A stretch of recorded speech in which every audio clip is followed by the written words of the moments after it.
Okay, everybody. Happy Sunday. Finally, a warm day out. Took Chico to the park and got everything all done and got a couple long videos. Not 2 hours, it's only an hour and a half. So we're not doing 2 hours, about an hour and a half this time. It's the Captain Kyle and the guy from on Telegram that's good. This is 8-minute clips. One of Kay's favorites. And Lucy Spurs, yeah, hello, Lucy Mom, Sunday. Your 76ers won, Lucy. Actually, right now on ESPN, they're showing the highlights. Well, because Boston lost one of their best players, I think, because of injury. But they advanced to the next round. I guess my game's at 3:30 instead of 8:30. So that's the 3 o'clock start. 3:30. Tigers won over Texas last night. So we're one game apiece. Okay, rubber game tonight.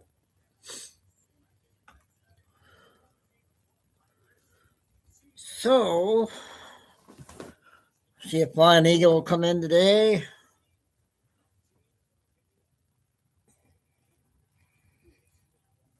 I got some interesting videos.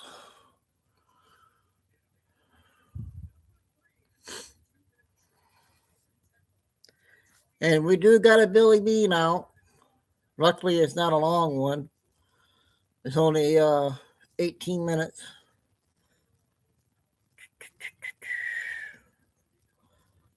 So the first 5 videos, I decided I got some funny ones.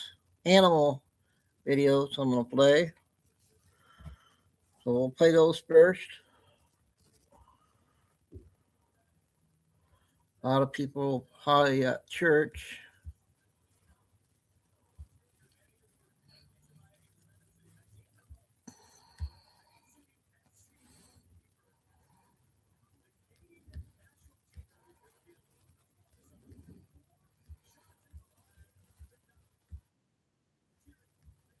Here's the funny ones.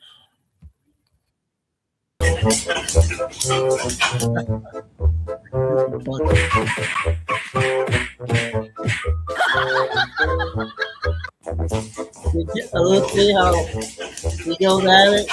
Pops. Boom.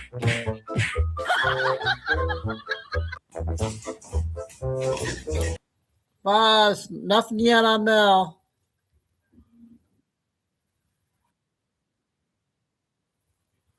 We got 5 funny ones here.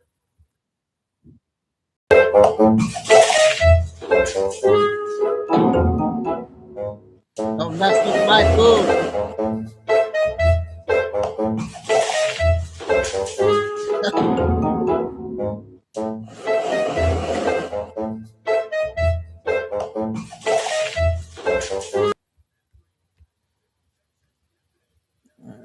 Third one. Another good one.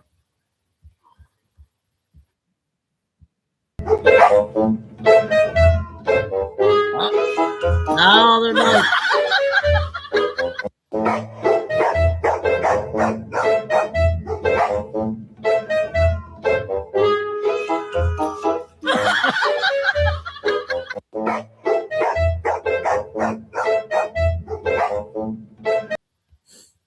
Okay, last one.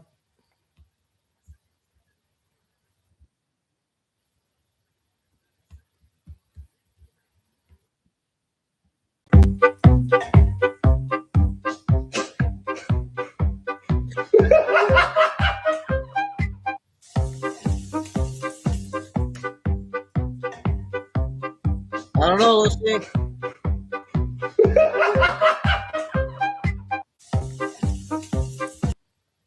So we got 5 funny ones there. All right, I got an update on a stabbing. There was a stabbing the other day.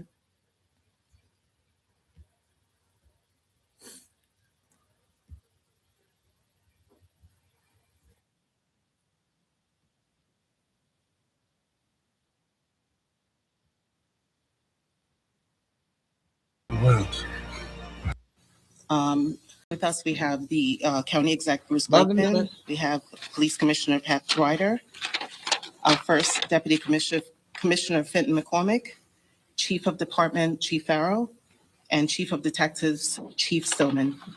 And Commissioner Ryder is going to start this off. Commissioner? All right, good afternoon, everybody. So we're going to go over some details regarding the double homicide that occurred 2 days ago. There is a arrest made of that individual. Detective Lieutenant George D'Arienzo is the commanding officer of homicide. He'll open it up. He'll give you the details. Then we're going to go to the county executive, and then we'll take questions at the end. All right? Thank you. Good afternoon. I am George D'Arienzo, commanding officer of homicide. I'm going to provide the details for two homicides, two of our most recent homicides. On May 1st, 2026, at approximately 12:30 a.m., 4th Precinct police officers responded to 33 Austin Boulevard in North Long Beach. The location is a Wendy's restaurant. There was a call there for a person with a knife. When the officers responded, they observed a young lady laying on the ground with blood. The officers administered first aid and pronounced that 42-year-old female deceased. Detectives investigated further. Homicide responded to the scene, and during our investigation, we received some information, some surveillance videos, and some photos. We were working that case up when we got a phone call. We were notified that at 169 Atlantic Avenue in Lynbrook, there was a person at that location who wanted to have some police assistance. The officers responded, and that individual said he had killed somebody that night. Homicide detectives responded to that scene. They observed an individual in the likeness of the photo that they had from the scene of the murder. A short conversation ensued, and an arrest was made. During that time, that same time, information was received that this individual may be responsible for a second murder. That second murder location was 90 West Mineola Avenue in Valley Stream. Officers responded there immediately for a well check and discovered that there was a deceased female inside. Both females were killed by multiple stab wounds to the neck and torso. We're going to hold off on the identification of those females until they're properly identified. The individual arrested, his name is Rory Alvaranga. He's being charged this morning with murder 1, 2 counts of murder, 2nd degree, at 1st District Court.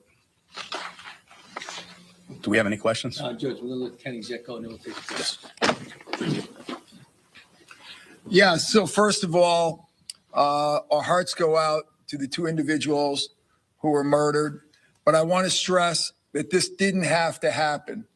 I know there's a lot of discussion around the country in Washington, D.C., but particularly recently in Albany concerning our 287G program that we have with ICE. This is just an example of what happens when you have open borders. So the individual who is now a defendant in this case for 2 homicides in our county came to this country in 2016 at 12 years of age.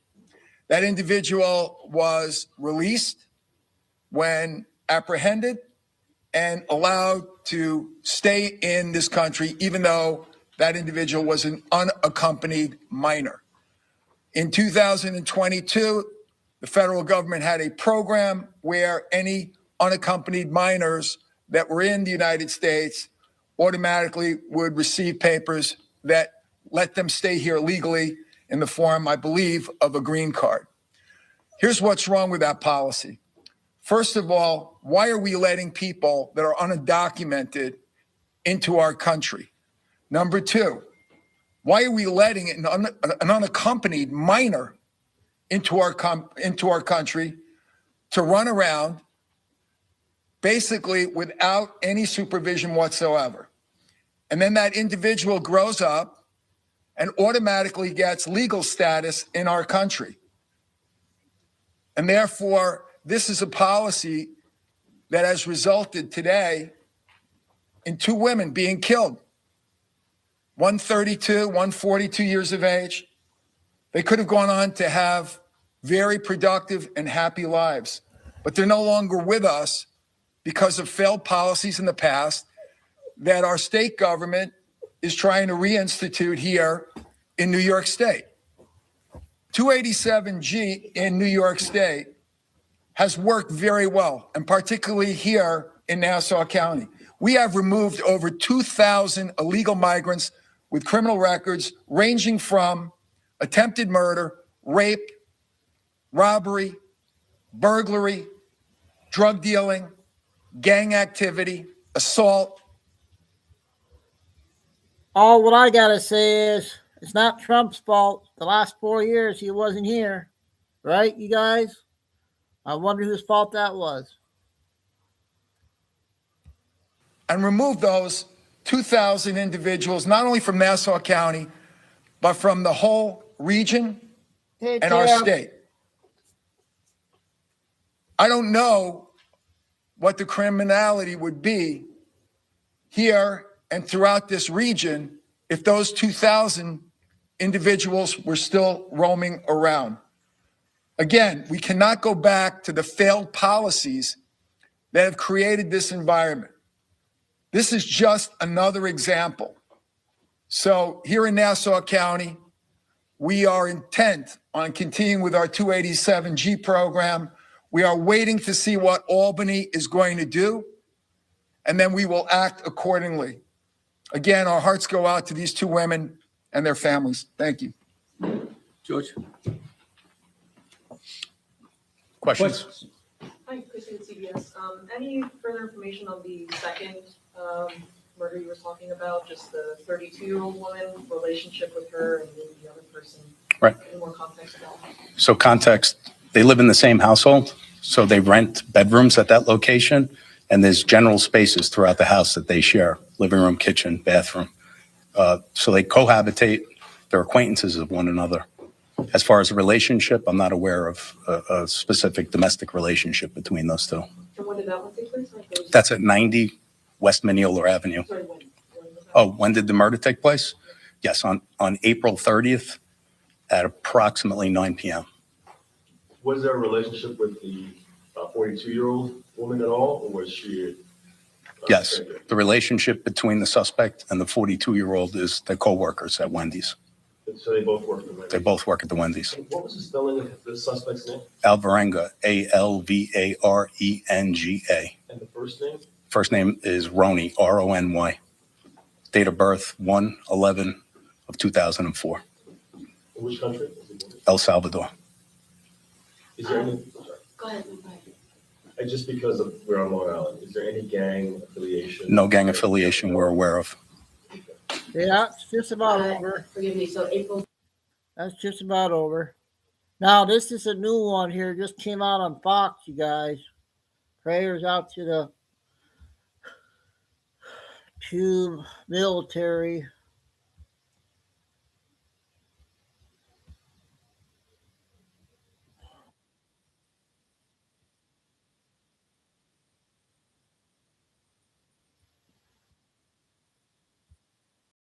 And they all look just the same.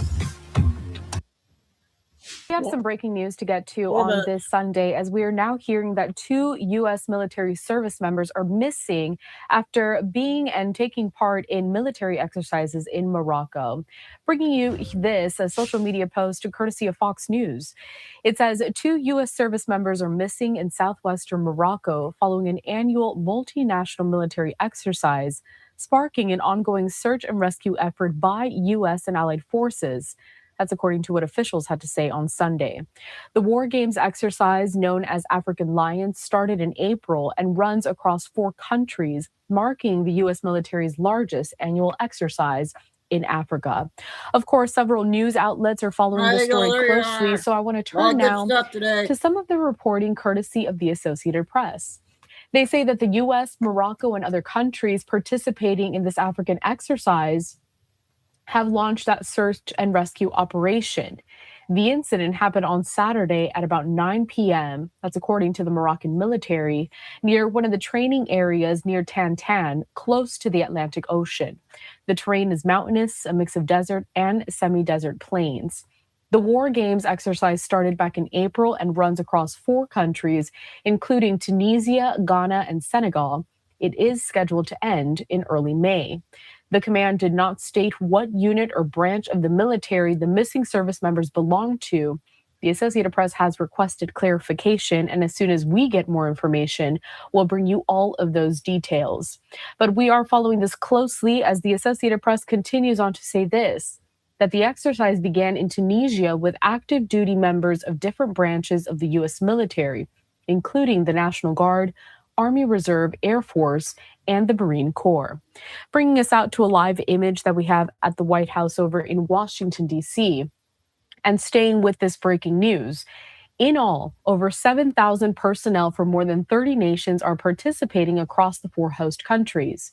African Lion, which has been running since 2004, is the largest U.S. annual joint military exercise on the continent and usually features high-ranking military officials from the U.S. and its top African allies. U.S. military officials have said that the annual multinational engagement serves as a venue for strengthening regional security cooperation and refining the readiness of participating forces for global crises. In 2012, 2 U.S. Marines were killed and 2 others injured during a helicopter crash in Morocco's southern city while taking part in African Lion. Morocco is a major ally of the U.S. in that troubled region, and since 2020, military officers disillusioned with their government's records of stemming violence have overthrown democratically elected governments in several countries. They also began distancing themselves from Western powers. That is just more of a deep dive there, according to the Associated Press. But the major breaking news that we are following is the fact that we are just hearing that 2 U.S. service members are missing after. Okay, that's the latest on that. Hey, I'm glad you made it. The next one, I'm not sure if we played or not. I think it's a 9-minute one.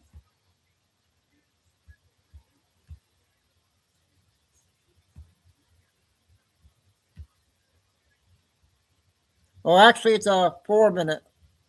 4 minutes. Why is that?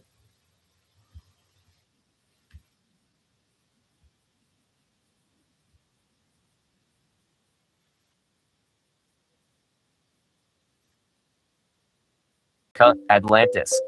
The narrative they taught us in schools is a decoy timeline Yes, to remember hide the this true one? land of origin. Atlantis equals ancient America. Here's the red pill breakdown. 1. Ancient Egypt was in America first. The original Nile River is the Mississippi River. The pyramids in Egypt are copies of the original mounds and pyramids across the Mississippi Valley, the Grand Canyon in Florida. The word Memphis, as in Tennessee, was the original Egyptian capital, not Cairo in Africa. The U.S. has thousands of ancient mounds and buried pyramids, including some with hieroglyphs. They didn't build pyramids in Egypt first. They recreated them after fleeing the destruction of ancient America. 2. Jerusalem and the Holy Lands were in America. The real Jerusalem was in the Appalachian region, possibly stretching into parts of Ohio, Kentucky, and the Carolinas. Mount Zion, Jordan River, and even Bethlehem were all original names of sites across ancient America.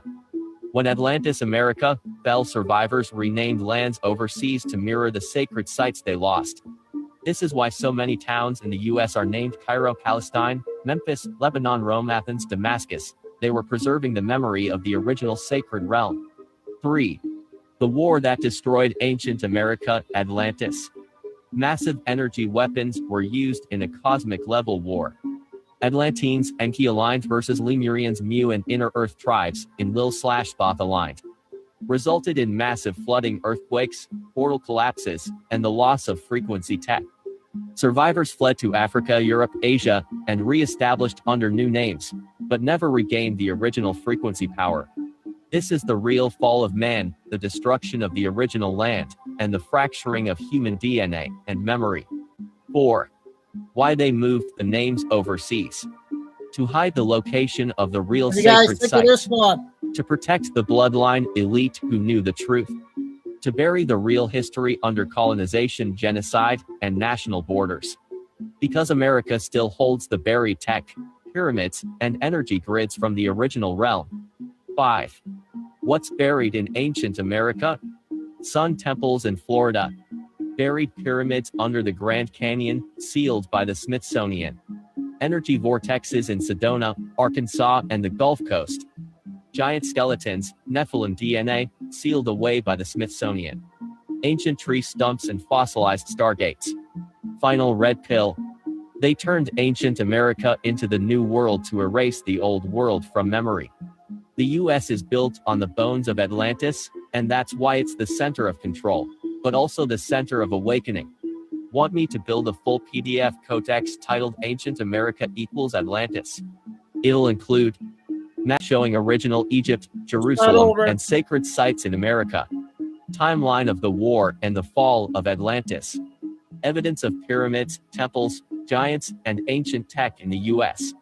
How names were stolen and remapped overseas.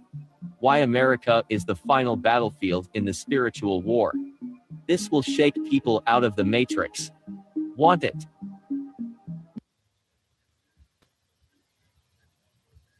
Okay, how was that one, you guys? I got another one. I got a lot of new ones. Finally go. So, I got another copyright thing on certain parts of the video again. So it doesn't really matter, I think, if I say their channel or not. I don't know. YouTube entertainment purposes and opinions only. So this one is 5 minutes.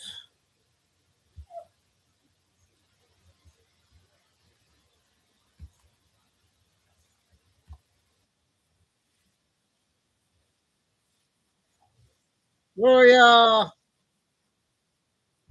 Long day of intel again. That's the Tucker Carlsons and the Joe Kents of the world. The other side is supportive of war in Iran because, to oversimplify it, this time is different. But how? We've heard that one before. This time is different is one of the worst arguments you can make in any debate. It truly is. But allow me to make the case. This picture is the single most powerful piece of evidence that this time really is different.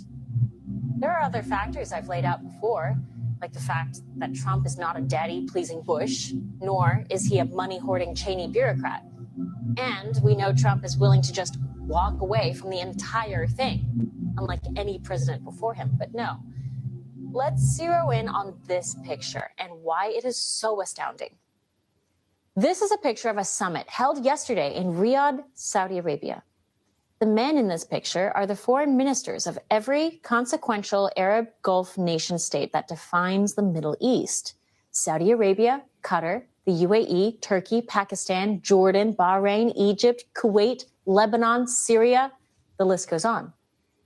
Never in the history of the entire world have these tribal nations ever agreed upon anything or not wanted to kill each other. But yesterday, these nations came together and they were in unanimous agreement that Iran is a threat, it must be condemned, it must be dealt with. Rewind the clock. Let's see where all these countries were in 2003 when W decided to move in on Saddam Hussein. Every single one of these countries, except Kuwait, opposed America for moving in on Iraq. They didn't support the move at all. They believed that Saddam Hussein was a needed strongman for a region that, without him, would descend into an Iranian proxy mess. And you know what? They were exactly right. We took out Saddam Hussein and Iraq fell to Iran. The Gulf states, for the most part, quietly, reluctantly allowed America to use their bases in our forever war in Iraq. Kuwait hosted the bulk of our ground forces. Qatar provided CENTCOM with their Al Udeid air base. Bahrain hosted naval assets. And the UAE and the Saudis offered logistic support. No one provided offensive or combat troops. It was a deeply unpopular move, and the Gulf states back then did not agree with any of the underlying motivations. They worried that taking out Saddam Hussein would empower Shia, read Iranian, majorities and only fuel more jihad against the entire world, and it did. But this time around, it's different because, one, Trump's Abraham Accords has completely rewired the Middle East and forged alliances that never existed before. Once conflict began in Iran and Iran started lashing out at its neighbors, a sea change happened. On March 1st of this year, the Gulf states held an emergency ministerial meeting and issued a unified condemnation of Iran's heinous aggression. Saudi Arabia, the eldest brother of the Middle East, offered all its capabilities. The UAE joined and coordinated solidarity calls. We've never seen this before in this region. What do you guys think And on that this one? unity showed up in yesterday's summit. Every Gulf state in that picture issued a powerful joint statement. The Arab states have been sharing intelligence. They've even started talking about engaging in offensive measures against Iran. This is a new lady This I is found huge. on Telegram. This is the Trump doctrine at work. Make way for peace and prosperity. Let local leaders take the reins. This is exactly what Cyrus the Great, the founder of the Persian Empire, did to build the ancient world's largest empire. After conquering a region, he left existing local rulers, officials, and administrative structures in place under this very central idea. The idea that this was the most conducive to peace in a region following regime change. Trump laid the groundwork in his first term under the Abraham Accords. In this, his second term, he's seeing it through, and the Gulf states are stepping up into a new era.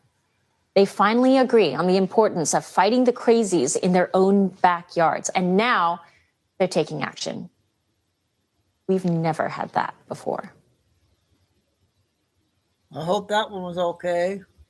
We got the first two of our three-letter word lady came out on hers. First two.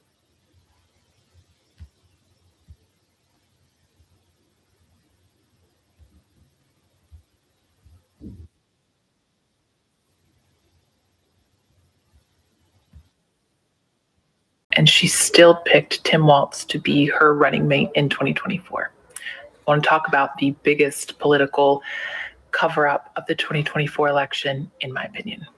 I spent my career at the CIA and NSA. I also advised other intelligence agencies. I now have my own corporate intelligence firm.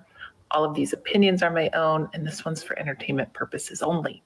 Let's take it back to Minnesota in 2019, when Tim Walz becomes governor, and a program called Feeding Our Future was receiving $3.4 million in federal funding. By 2021, $200 million. They weren't feeding kids. They were using a random name generator site to come up with fake rosters, fake attendance sheets, everything. And only 3% of all of that money went to actual food. The rest went to houses and cars and things that we will never get back in our tax dollars. This wasn't just one scheme, though. The day after Christmas, Nick Shirley went to 9 of the daycare centers that were claiming to be funded by the government. These 9 daycare centers alone got $70 million, okay? Knocked on their door. They weren't there. It was the day after Christmas, but they were cement buildings. They had signs that were misspelled. They weren't operating, allegedly. This video went viral, and now that's what got the attention, and all of this fraud started to be uncovered even further. But the craziest part is that why was no one asking why a daycare center needs $10 million a year? Like, what? There's also housing program fraud where they found over $100 million.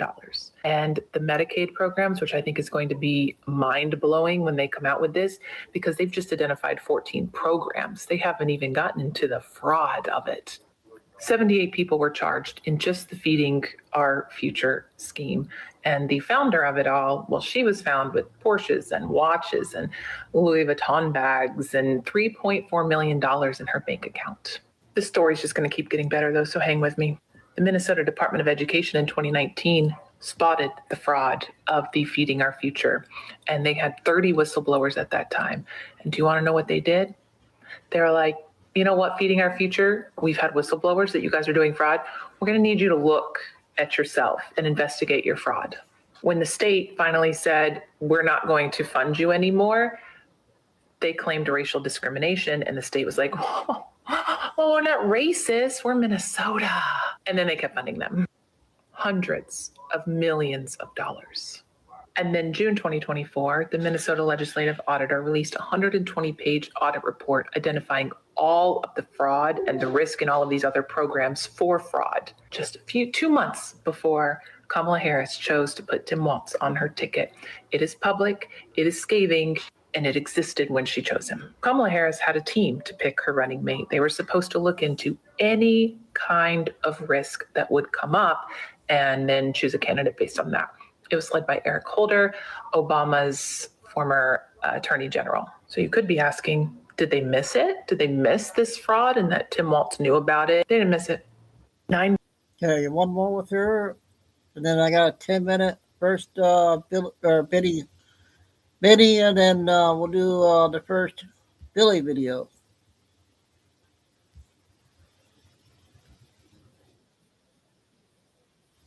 She gets a lot of videos out.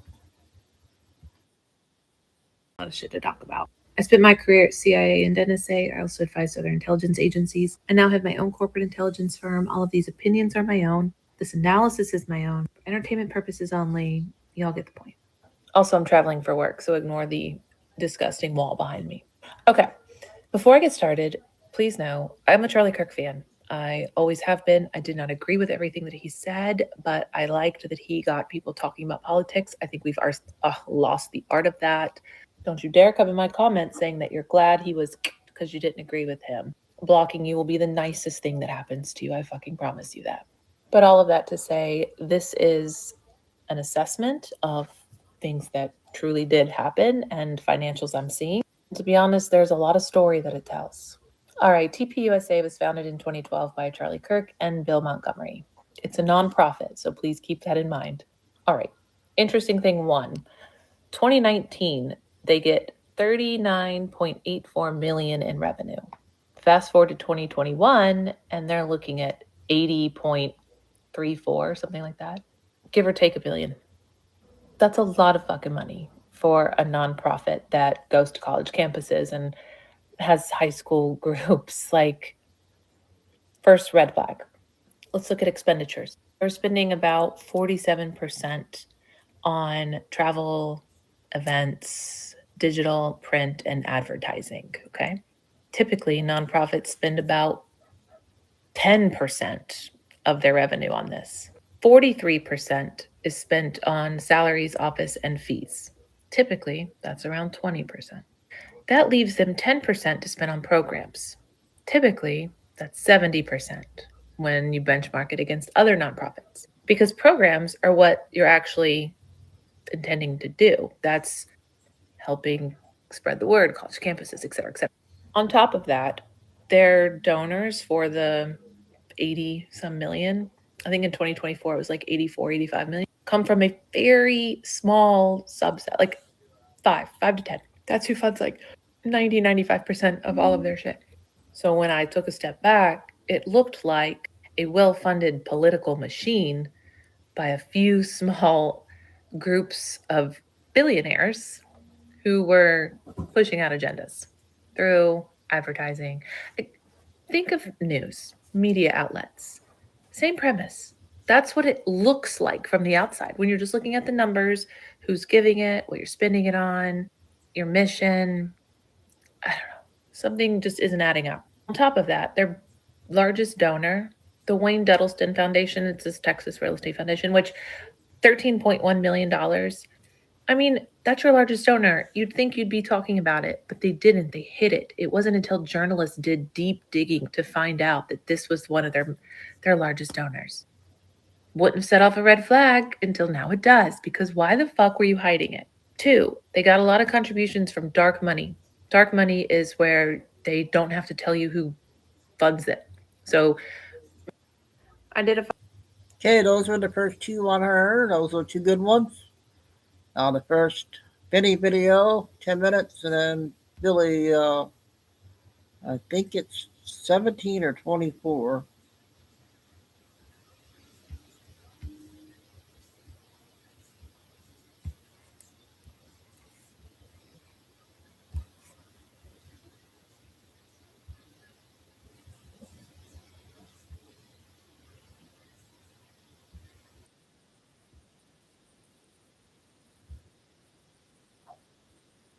Facial contour over time. Every good hero has an origin story, and the hero of the Los Angeles mayor's race is Spencer Pratt, who is taking his righteous indignation against the leaders of California as his house was burned to cinders, his entire life destroyed. Even though he was a Hollywood celebrity, he's been left with absolutely nothing. Like so many people in Los Angeles, they've realized the city of angels is actually hell. And he's now running for mayor. He's putting his money where his mouth is and actually doing something about it. And there's deep respect for Spencer Pratt for doing this. And he just dropped a banger of an ad. It's done major views, 11 million views, 17,000 reposts, 112,000 likes. Spencer Pratt of the Hills really running for mayor and really making a dent. Listen to this ad. This is where Mayor Bass lives. You notice something? Or here, where Nithya Raman's $3 million mansion sits. They don't have to live in the mess they've created where you live. This is where I live. They let my home burn down. I know what the consequences of failed leadership are. That's why I'm running for mayor. For my sons and the rest of us Angelinos that want to stop these corrupt politicians from destroying our city. We are going to get the golden age of Los Angeles back. This is where Mayor Bass lives. You notice something? Or that's really strong ad. 30 seconds. Sharp, sharp, sharp. Wow. And getting tons of love. Tons of love. Everybody's saying it's one of the best ads that they've ever seen. Here we go. I'm telling you, this guy's going to win. Apparently, this was shot in 3 hours. 2.5 hours of driving to locations, written the night before, improv the lines, no consultants, no crew. He outdid the entire political elite on his first try. You all are underestimating how talented and smart Spencer is. Fair warning. This is one of the most compelling ads I've ever seen from our side. 5 million views in 13 hours. Now it has 11 million views, 12 million views. This is an extremely effective ad. Imagine you have money and you donated a little to Pratt. A bit skeptical, but he's got that dog in him. Then he casually drops the greatest political ad in history. It's already a #1 fundraiser. How do you think this is going to go? Last time a candidate was able to communicate at this level, we know what happened. People calling him the next Trump. Now this is an ad. Harvard Law School graduates have been destroying America for the last 50 years. Early 2000s reality TV star is going to help us take it back. I love this country so much. Going back in time 20 years to become the world's first trillionaire by buying $10 parlay. The Republican Party's characters would be the apprentice and the boyfriend from the Hills. 10 million views in a day. Please, God, let this translate to votes. Is Spencer Pratt going to mess around and become the mayor of Los Angeles? Facts. I wonder if Democrat incumbent Mayor Bass, who's running for re-election, has seen this. This is the best 30-second ad I've ever seen. Dad watched his house burn down in the LA wildfires. He was ignored. Now he's running for mayor of LA. Spencer Pratt launched his campaign with a video that looks straight out of John Wick, takes aim at failed leadership. Undeniably righteous quest, undeniable. This video cooked, kind of origin story that you see in movies. That's right. Okay. Los Angeles mayoral election. Go ahead and see. Wow. Okay, so it looks like actually the odds-on favorite is the dirty communist. It looks like Los Angeles is going to go full Zorhan Mandami. Nithya Raman. Right, yeah. Spencer Pratt, though, doing better than Karen Bass at 22%. So I guess we'll see. There's been a lot of arrests in LA, a lot of anti-fraud in LA. There's been a lot of energy behind Spencer's run. We were there early. We consider Spencer Pratt a friend. We did a podcast with him asking why he's running, and his answer rings like a bell. Here it is. and you're taking a stand. Like, instead of just taking it, like the Hollywood actors who, like you mentioned, goes and buys something else, you're taking a stand. You're saying, this is my dirt, I'll defend it. And that's really inspiring to a lot of people. Most people just get kicked and then they just stay down and they keep getting kicked. And you're not doing that. And that's really remarkable. Like, in fact, you're entering the battle even more so and scaring a lot of powerful people by doing so. Imagine if you could turn any idea in your mind into a perfect, realistic photo. No Photoshop.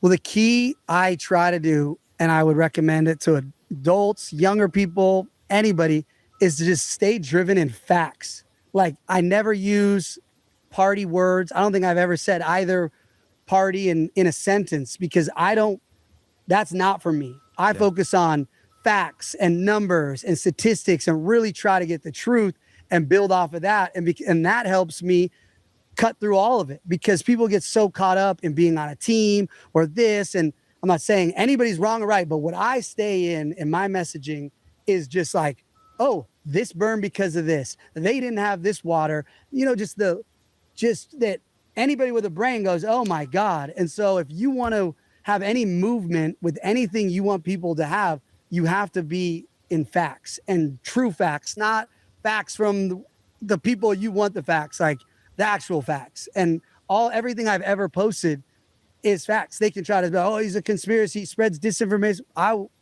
will die on everything that I posted, because it is 100% true. How do you save LA? Not just the homeless thing, but like, how do you save LA? Because I think that everybody has become kind of a meme, right? California's become a meme. I don't live here, but the whole rest of the country kind of looks at California, looks at the problems, and they're like, whoa, man, like, this is a state that was gifted. This is the most gifted state geographically, most gifted natural resources, has so much. I call it the crown jewel of America. And yet you can see it, in all the numbers, number one, and all the things you don't want to be number one in: job losses, poverty, taxes, crime, and people outflowing the state. They just gave me a warning on that, so I had to stop that one. Sean, if you plan to continue, please. So I got to move on to the next one. We're going to do Billy Bean.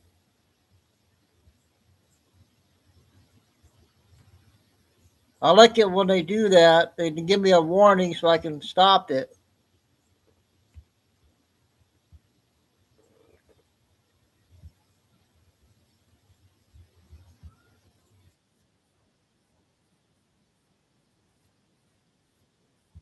Next time in Texas, about 9 a.m.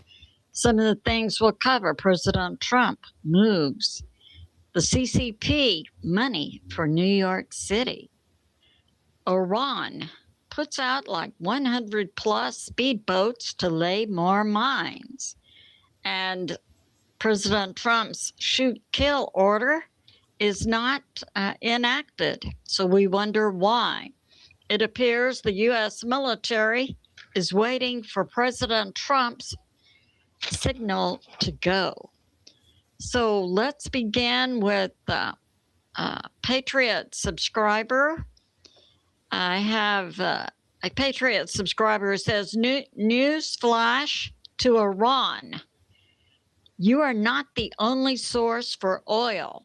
I have another one who says, we need the Dem Party. Here's the pen that erases scratches instantly. Look, no cut, no Photoshop. To tell their radical members to stop fomenting hatred toward President Trump, the Republicans and conservatives in America. I believe the Democrat Party is mostly communist. We have this today. The sun is pretty quiet, but we are seeing on Earth major upheavals in the Philippines. We have the Mayon volcano erupting, putting out a pyroclastic flow 4 kilometers long, or about 3 miles, disrupting traffic. And And we have in Italy. So I just texted in you, the Juanita. Alps, we have many peaks in the Alps that over the past few years have begun to disintegrate. So the 8th peak in the Alps in Italy is now falling apart. It's being put forth because the permafrost, the freeze that was holding these peaks in place, is now melting. And we have the Krakal volcano in Japan also waking up. This is 19 minutes, guys. I've put out many times, what I received from God in the fall of 2020 is magma is rising in all directions inside the earth to the surface, and we would begin to see more earthquakes and volcanoes. We have this from Breitbart. So in New York City, May 1, they had rallies and some type of speaking forum where Mandami, the Dem commie mayor, spoke. But it's coming out that it was the May event, May 1 in New York City, was organized and paid for by the CCP via Chinese operated Neville Singham through two groups, the People's Forum and the Party for Socialism. Mandami spoke and talked about taxing the rich. And there were banners and posters handed out promoting communism. So that's going on in New York City. We have this on the U.S. economic front. We saw in the past few days a budget airline, Spirit, go out of business. That was due to what's going on in the Middle East, increasing the cost of jet fuel. And we're hearing that Delta is also canceling flights months into the future. So that's going on. Delta says it's due to crew restrictions. We don't know what that means. And we have this from New York Prepper. So Friday, we had $8 million in emergency weapons funds and weapons immediately going to Israel and also to Middle East countries, including air defense. So that was Friday. No doubt that could have been part of what we were hearing, C-17s moving on that day also. And this is to support, it's being put forth by analysts, the next U.S. Major strikes on Iran from China. We have China now telling its 5 Chinese refineries in China to simply ignore the U.S. sanctions on oil coming from the Middle East, according to Reuters. And we have this from Crux. So May 2nd, yesterday, we had the IDF, the Israeli Defense Force, hitting Hezbollah in Lebanon, as Hezbollah had been hitting Israel.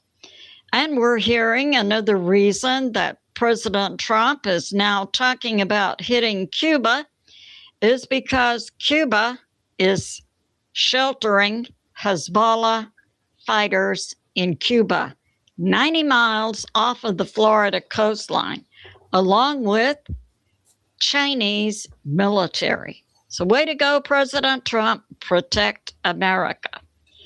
And we have this from Open Source Intel. This is a once-in-a-lifetime opportunity to grab a true 16 terabyte ultra-large capacity, 1,000 megabytes per. That Israel, yes, we know this morning is hitting Hezbollah. That's also coming out from Israeli Channel 12, from U.S. Intel. So last night, just a few minutes to midnight, President Trump was moved from Mar-a-Lago to his Doral Resort location that's only 10 minutes away from CENTCOM. It's believed that that would place him closer directly to the military location, where if there was a sudden U.S. military move against Iran, he would be better positioned to go directly to CENTCOM and give orders. So that's going on. We also had at that same time in Iran launching one swarm of speedboats, 80, another swarm, 40, along the southern border of Iran near the Strait of Hormuz. They were out in the water and going about, it's believed, to lay more mines. Now, we recall President Trump had given an order 5 to 7 days ago about shoot, kill the speedboats if they get out into the Strait of Hormuz. For some reason, the U.S. military did not respond in that manner, possibly because the U.S. military is prepping for a major hit on Iran. So we'll have to see. But it does appear to be imminent. And we have this. So at about that same time last night, a few minutes before midnight, is when the Iranian speedboats came out. That would be a few minutes before midnight in the U.S. At that same time is when President Trump was moved from Mar-a-Lago closer to CENTCOM location in Florida. And we have this from U.S. Intel. Yeah, President Trump was moved about 11:50 p.m. last night. About the same time, the speedboats in Iran came out. He's now 10 minutes from CENTCOM. So that's going on. And we have this from Max Afterburner. The puts out that the U.S. is already hitting Cuba. We know we've had a blockade in place for quite some time. From Promethean Update, we have about the recent call between President Trump and President Putin. That part of that call also covered a Ukraine ceasefire, and also the information that Ukraine is extending the conflict led by Europe. And we know likely where that's going. So we also have CENTCOM has turned around. The CENTCOM blockade against Iran has turned around 45 Iranian vessels.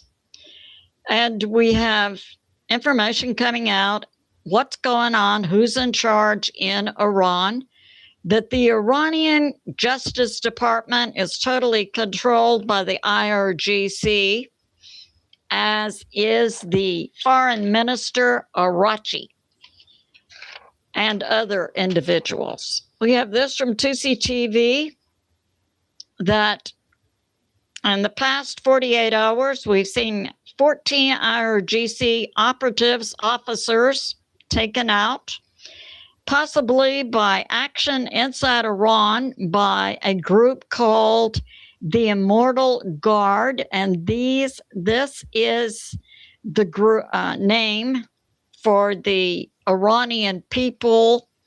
And it's being put forth that possibly the taking down of the 14 IRGC could have been by the people of Iran. And also the taking down of IRGC besieged locations also could have been by the people of Iran. And we have the IRGC executing daily Iranian citizens who are using Starlink. That's their only crime. So not really a crime, but when you are a dictator group in charge, you make up anything you want. Now, I found this curious. We're hearing information about FEMA with a list of 6 minutes. Of items being recommended for the American people to stock.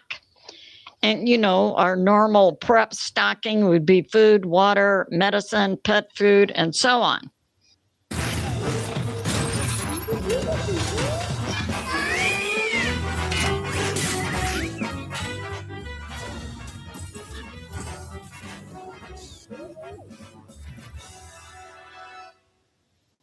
This is the most anticipated smart security camera of the year. No internet connection needed. No. This includes plastic sheeting and duct tape in the event that American citizens have to protect any openings in their houses from debris in the air. And also to have a non-sparking wrench to shut off natural gas. A manual can opener and ordinary unscented laundry bleach and an eyedropper in the event that you have to use 8 drops of bleach to 1 gallon of water to purify it. And we have this. Yeah. Also to stock trash bags in the event that your commodes are not working, and moist towelettes. To have a whistle in your prepping items, in an emergency when electricity and water and natural gas is down, you can use a whistle to communicate with family members. Also put your important documents in a waterproof container. And to have 2-way radios that you can use to communicate with family members over the span of about 1 mile. So that's going on. And also to have a battery-operated carbon monoxide detector. So now, why is FEMA pushing this? We don't know. We have this from U.S. Intel that we have, China, of course, has had cuts in their supply of oil and fuel, and that China is currently using their stockpile of oil. They are cutting flights, and so that's going on. And China, meanwhile, tells their refiners to ignore U.S. sanctions on oil from the Middle East. We have this from U.S. Intel. We have that 60 nations now are mandating fuel rationing to citizens and to businesses. We have in Sri Lanka, citizens can only get 15 liters per week for their cars, 5 for their motorbikes. In Myanmar, people can only drive or fuel up on odd and even days. In the Philippines, the government has gone to a 4-day work week. So we see globally the impact of the downturn of availability of oil from the Middle East is having. From U.S. Intel. So citizens in Vietnam are told to use bikes or carpool to save on fuel. From Bangladesh, rationing fuel. And we see many nations, Vietnam, India, Egypt, Australia, rationing gasoline. In Japan, they're currently using their emergency stockpile. And we have this, that the U.S. military now is putting out, releasing information. This comes from Max Afterburner on the new plane, the B-21 Raider, which is more impactful from a bomb standpoint than a B-52 plus. It has radar stealth capability. From Crux, we have May 1 at night, there were drones over Tehran.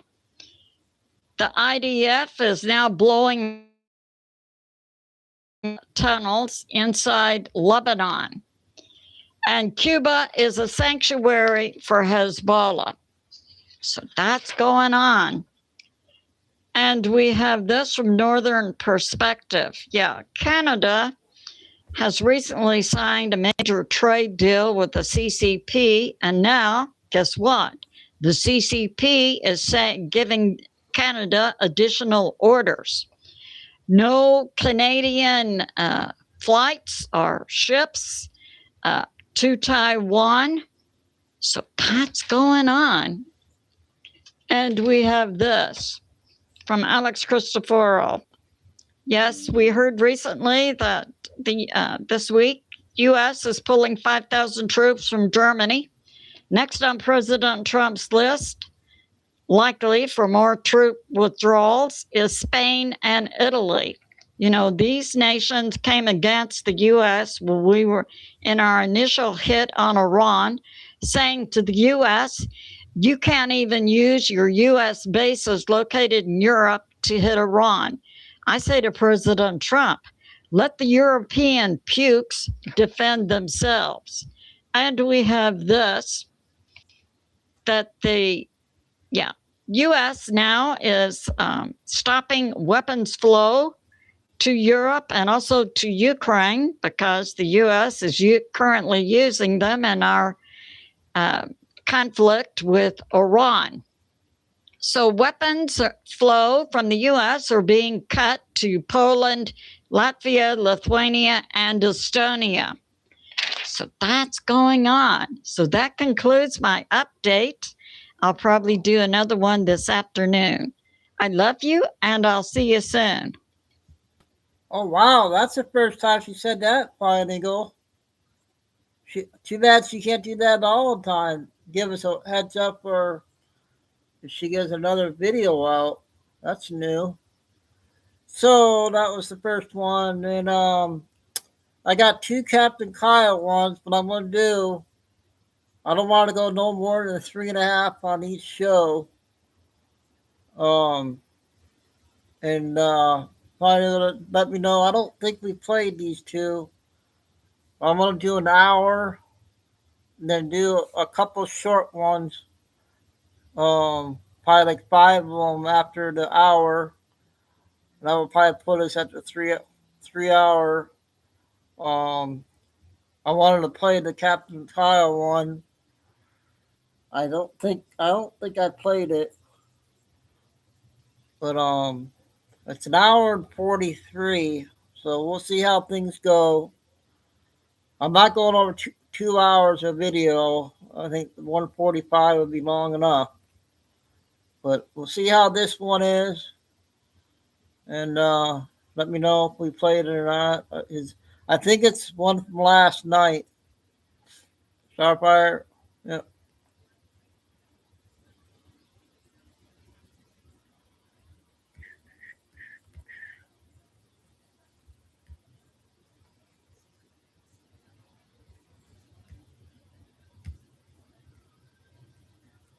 Oh, before I do this, Flying Eagle, I'm going to do a 4-minute, 3-part one.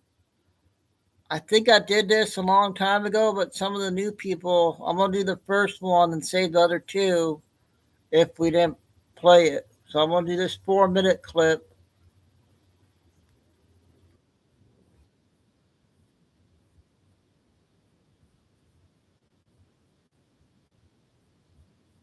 As we'll see in this decode.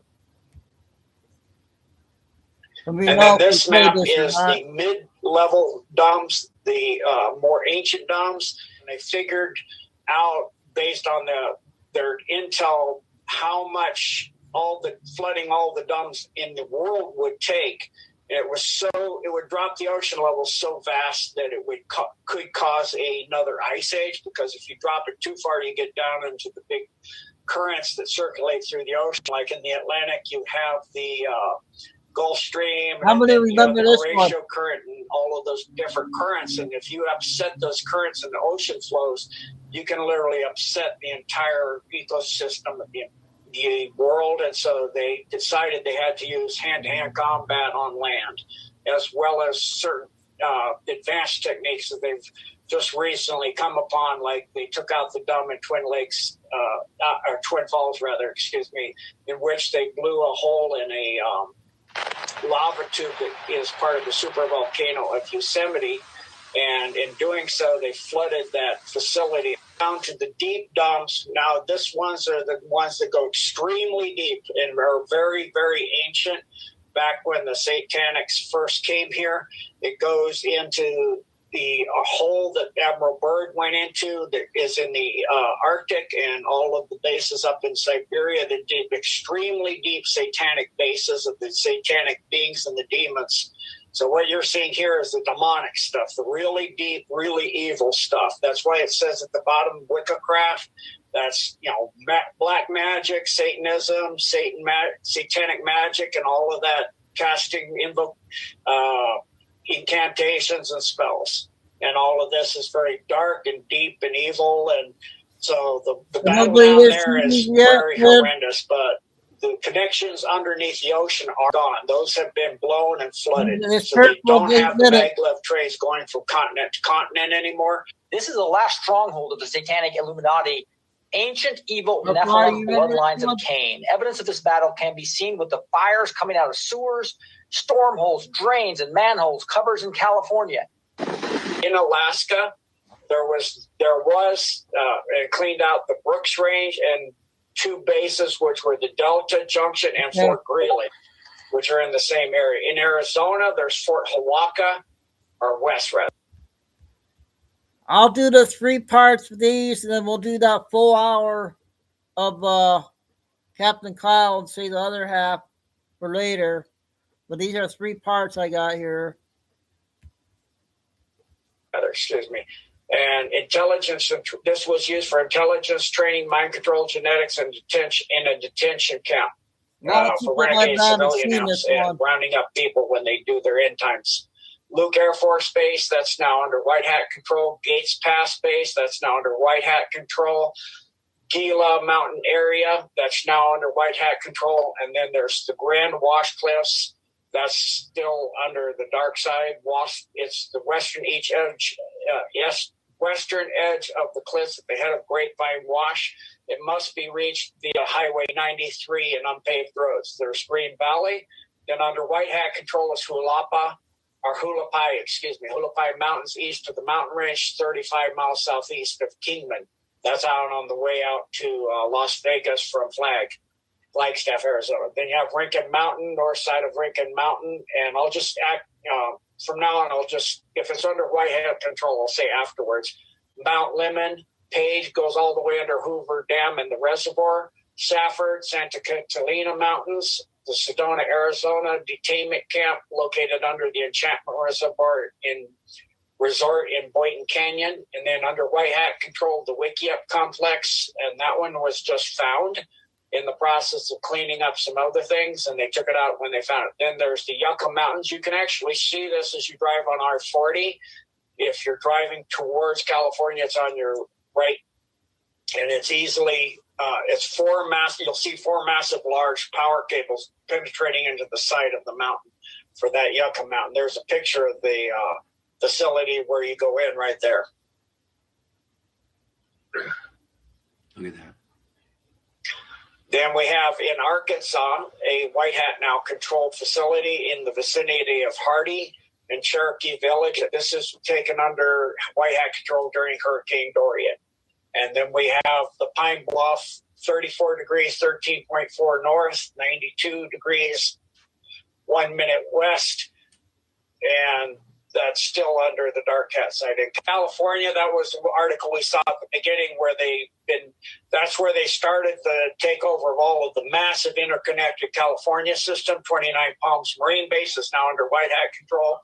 It was identified in military airspace area as our area R2501, which means it's a no-fly zone. First one. And that was southeast of Ludlow, California. China Lake, that was completely neutralized and taken out through the Ridgecrest tunnels. They collapsed them as they came in. Then they did a series of 3 tactical nukes. The first blast was at 6.4. Second one was at 7.1. And another one followed that at 6.1. And for those that understand earthquakes, your initial shock is the highest. Aftershocks aren't lower. So that's not natural. It's really obvious that was intentional. And then you can see the link there about this, which completely made the China Lake base that was on the surface have to be completely rebuilt due to that large facility. And people freak out when I tell them this, but that was a Mark Ultra base, what they call a spark grid, where they have a large nuclear blast that followed that out to come in and lay hundreds of layers of steel flooring with cages in them that they put children in. When the special forces, a large group of special forces came in, they rescued 35,927 children from this facility. It was one of the primary Mark Ultra development facilities on Earth. Uh-huh. So thank God for our military, like Trump says and Q says, because that's a lot of children that would have been that were going through horrendous situation. It's just they're in these cages and lights and bells go off. They get electrocuted all the time and mistreated badly to turn them into Mark Ultra slave bots. Then in Darwin, 4 miles west of Darwin City, there's a dam. Then we have Deep Springs that's now under white hat control at 37 degrees, 22 minutes north, 117 degrees, 59.3 minutes west. That's then we have Fort Irwin, 35 degrees, 20 minutes north, 116 degrees, 8 minutes west. That was a detainment camp for renegade civilian ops after Hillary got in. They rounded up all of humanity into these detainment camps. That's what, every time you see that, that's what that means. Then under white hat control, Edwards Air Force Base in the area where Diamond Creek and the South Fork of the Yuba meet. Then still under black hat control, George Air Force Base. Under white hat control is Hellendale. That was the Lockheed underground facility. That was technology and secret projects development base. Los Angeles is under white hat control on Highway 14 towards Edwards Air Force Base after Palm Day. This was for technology, the Illuminati secret projects. This facility is near the Hot Chapai Mountains. It's reported that this goes 42 miles. Okay, that was the first one. Once again, I think this is a real old one. I remember this one, I think, but it's real important. So the people that are new can refresh the memory on this.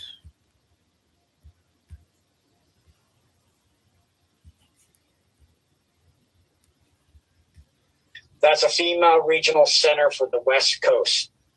What is being done here is mostly kept secret, but this base is listed as a communications antenna field, but it's obviously being used for much more. No, that's not Chico. We have the Sierra Nevada Mountain Complex, which is a very deep military base. Then the Tehachapi, I'm probably not pronouncing that one right myself, Ranch, and that's in the Tehachapi Canyon. It was finished in 1995 in September. This is called the Unholy Six Base. Then the Trona complex is now white hat control. That was at 35 degrees, 45.5 north, 117 degrees, 22.6 west. It's several miles northeast of Trona, and it's directly underneath Argus Peak. This dump sits on China Lake's land and was built in the 60s, but it was neutralized along with China Lake, as well as the next one, which was part of that whole battle that they did under the special forces and all of that, which is Benicia, that's now under white hat control as well. Catalina Island Base, still under the dark side. Chocolate Mountains, Death Valley, which the entrance to the Death Valley system was in the Panamint Mountain down on the lower edge of the range near the Wingate Pass, and it was at the entrance was in the bottom of an abandoned mine shaft. Then there's the Lancaster Base, which is used for aircraft design, anti-gravity engineering, stealth craft, and testing, and it's 42 levels deep. The Lawrence Livermore International Lab Complex is used for human genome mapping and making clones. They're trying to resolve the differences that clones don't look exactly like humans. For example, the earlobes are attached where the human would have a free swinging earlobe. So they're looking at working on chromosome 19.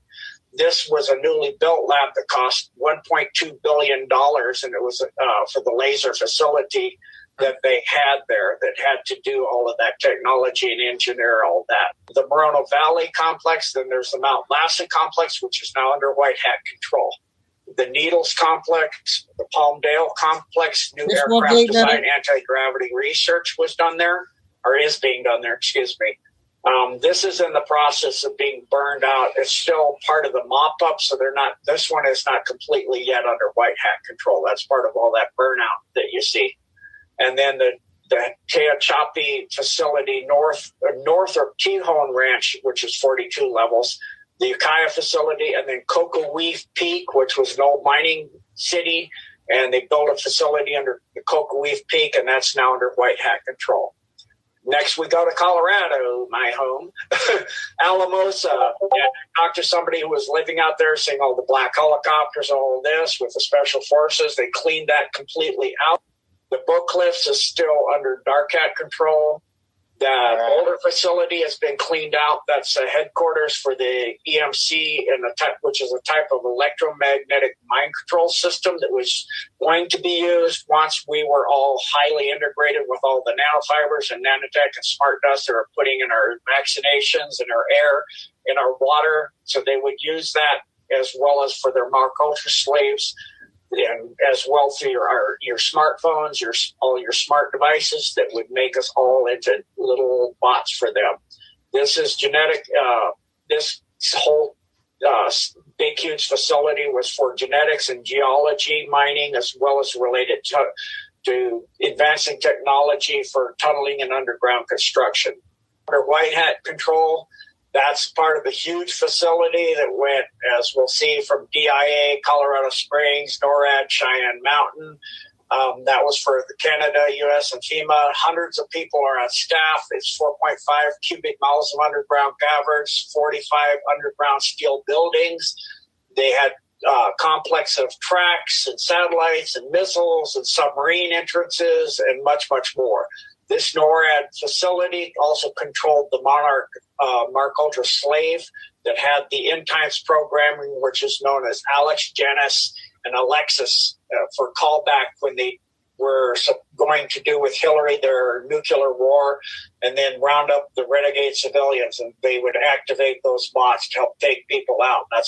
They still have a lot of those bots.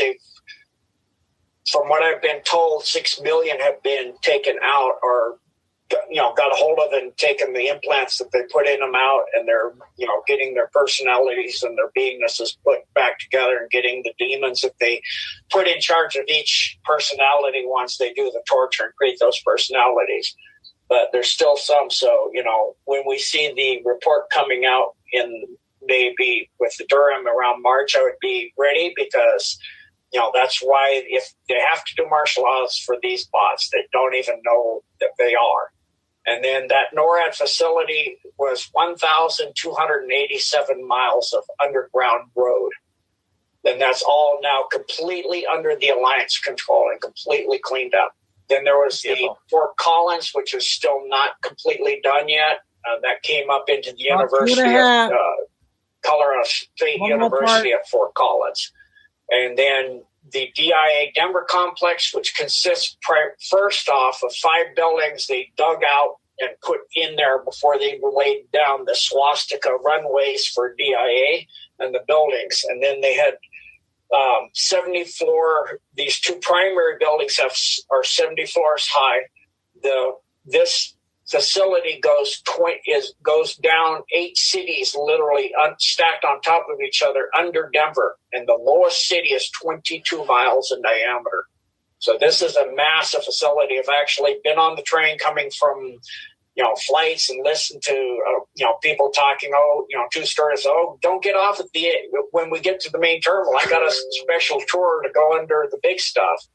So, if you're paying attention, you can see that, and that, all of that is connected and underneath there, and you can see it when you ride those trains. If you're paying attention, you can see the train tracks going off in different directions. And this facility was also for a concentration camp for separation of personnel when they would put martial law in after the nuclear World War III. And if you go around DIA and look, the barbed wire all around DIA is facing in, not keeping people out. It's keeping people in. That barbed wire faces in, not out. You can also see pipes and everything coming out of the ground. You can see that huge ziggurat that continues up until they got this under control. You could see semis coming up and dumping dirt, and then literally sink into that ziggurat, come up facing the other way with materials to take out. There were 2 labs destroyed by scientists that gave their life back in 2012, taking out a dead man switch. This lab laid right underneath Pena Boulevard. For those people that live in Colorado during that time, there was a 4.7 earthquake, and Pena Boulevard was in excellent condition. They tore the whole thing up, and then they came in with trucks, removed all that debris, and then they completely rebuilt Pena Boulevard just like it was before they tore it up. I mean, there's no reason to tear perfectly good access to the airport and then put it back the way you had it originally, unless there was something going on underneath it that you needed to clean up. And that was part of the maglev train system came in through there as well. So that connected DIA with Washington, D.C. So they really wanted that access. So they came in. And those 2 scientists. Okay, the last part.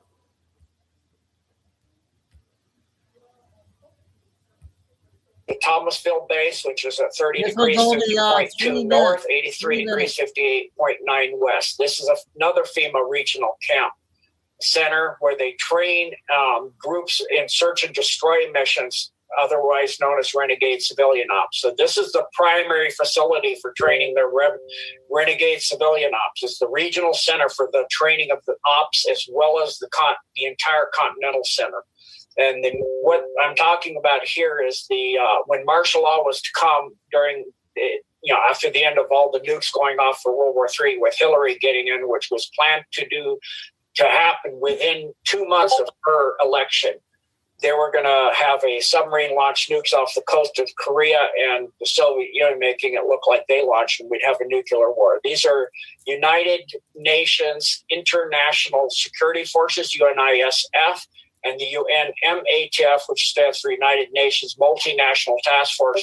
It's located throughout dumps throughout the U.S., and I actually invaded, a student of mine and I went into one of these ops in Hawaii when they were training with all Vietnamese, and asked them what they're doing up there on the goal out. So this stuff is absolutely for real.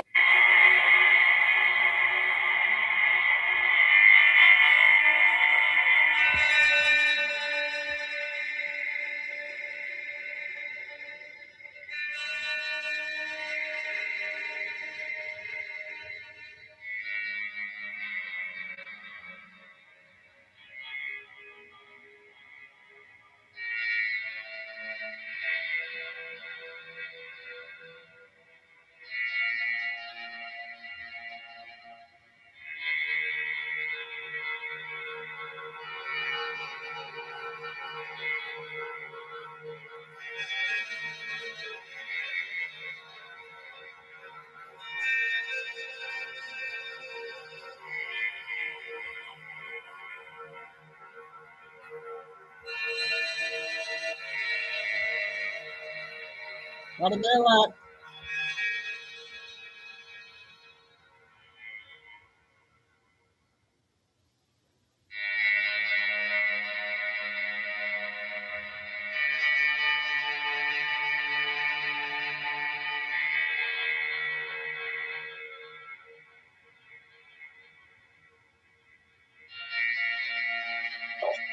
and scroll up there, Rick.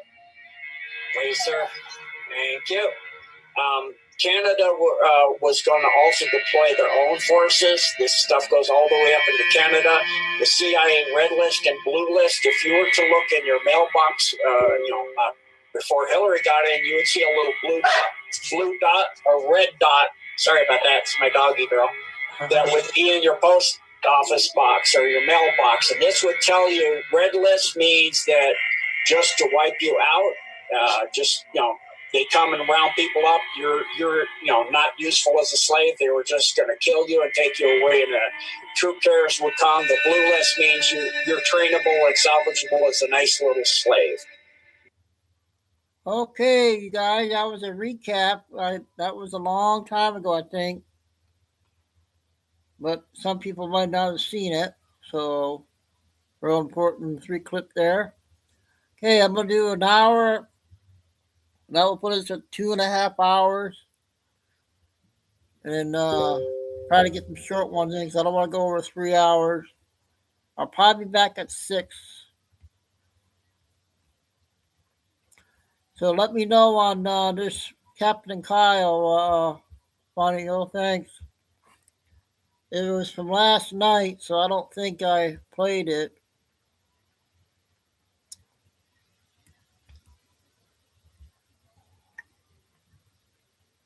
Where is it?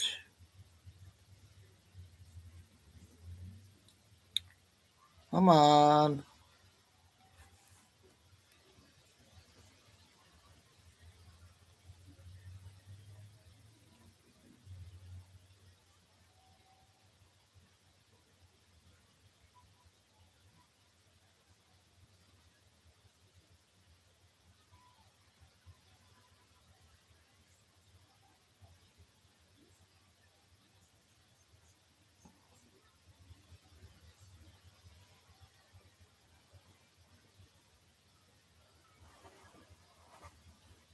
Ah.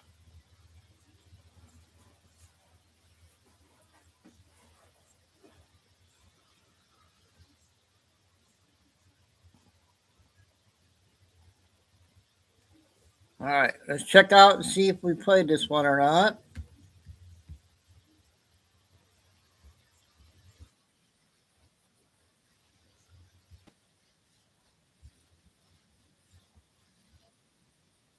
I'll turn 74. 143.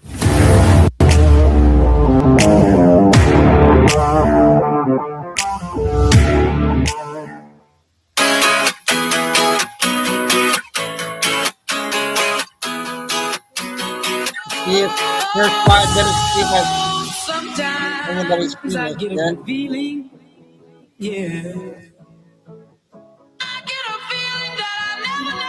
Never had before. No, I get a good feeling, yeah. Oh, sometimes I get a good feeling. Fast forward it. To save this world and humanity. To get under your skin because so many things just don't work out the way you want them to. And when we do this live, this is why we do it live, because it'd be so easy to record things. Let's stop it on time. Edit them and then put it.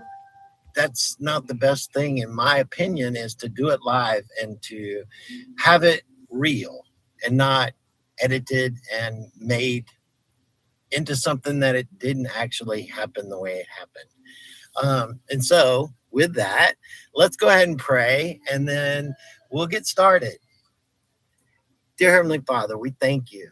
Lord, we thank you for all of your blessings and all of our challenges, and that we can look at them and smile and go, thank you, Lord, that we are blessed and that it is a wonderful, wonderful time. Was this last night? All that we're going I think it was through, last night. everything that is happening, and that we can see you operating in absolutely everything. And we thank you for allowing us to participate in your plan to save this world and humanity as it is. Father, we thank you. We know you don't need us for anything and that you're allowing us to participate. Thank you for that. And we appreciate everything and every opportunity that we get to be a mouthpiece, a example, and a light in the darkness for your glory in all things. Lord, we pray for our military. We pray for President Trump and all of his cabinet, those people that are around him, those that are performing your will, that are seen, unseen in all areas. The mother that's in the basement that's praying, and she is a prayer warrior because she's doing exactly what you have for her. And that's all that matters. No one is greater than the other. And Father, we thank you, we praise you, and we call on Jesus right now to be our light in this darkness, to shine the way that we're looking for. And Father, we thank you for it, and we praise you in Jesus' name. Amen. Amen. All right. So, how you been, Robert? How you been, Kelly? Man, I've been awesome. I've been good. I've been busy. I've been traveling. I just got back to Maryland yesterday. So, it's my first day back. Yeah, so you've been all over the place. And so did we get the petition put in for Texas? The petition is put in for Texas. I have to do some follow-up stuff. And remember, these aren't charted waters. You're basically, trial and error, trying to figure out how this goes or how it works. What we have concluded is that we are extremely certain that we are in the proper jurisdiction in San Antonio. We understand why that's the jurisdiction, and we get that part. And it is the Republic of Texas that's going to have to come off the line first to start setting up the rest of the state republics. So that's going to happen sequentially. We are moving operations probably within a week. We are moving back to Florida, so we're going to be running everything out of Florida because it's really going to be, we're calling it the Texas-Florida Alliance. That's going to have to come together first. And then from that part, it should piece out the other republics as far as the state territories go. At least the way everything is lining up to move forward as we see it. We could be wrong, but everything appears to be headed that direction. Well, that's okay, because, what we've talked about many, many times is that from the bottom of where it's actually been worked from this area, it's all been trial and error, as you said before, right? We've had to kind of figure out, muddle our way through so many different avenues, different things, discoveries, and figuring out just how to begin to operate in that jurisdictional playing field that has been so hidden as well as dormant for a long time. And so just by putting your feet in the water and breaking the surface and being able to, begin ripples in that body of water, so to speak, right?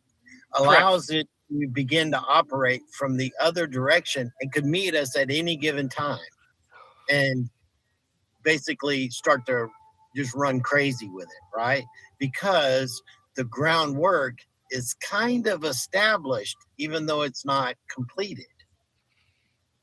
Yeah, it's that's a great way of talking about it, and that's a great way of looking at it. Something to be mindful of. Like, so when I left San Antonio, I went to New Orleans. I was in New Orleans a couple days, and I ended up taking the Amtrak train. Interesting, the Amtrak has a new line that is called the Mardi Gras line. I don't know if you saw any pictures.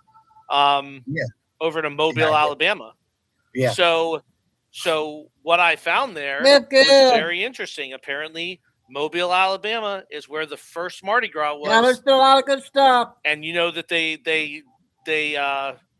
designated king and queen for Mardi Gras every year. Every year when they renew Mardi Gras, it's a king and a queen. But the story behind Mardi Gras is actually religious. It's actually Islamic religious.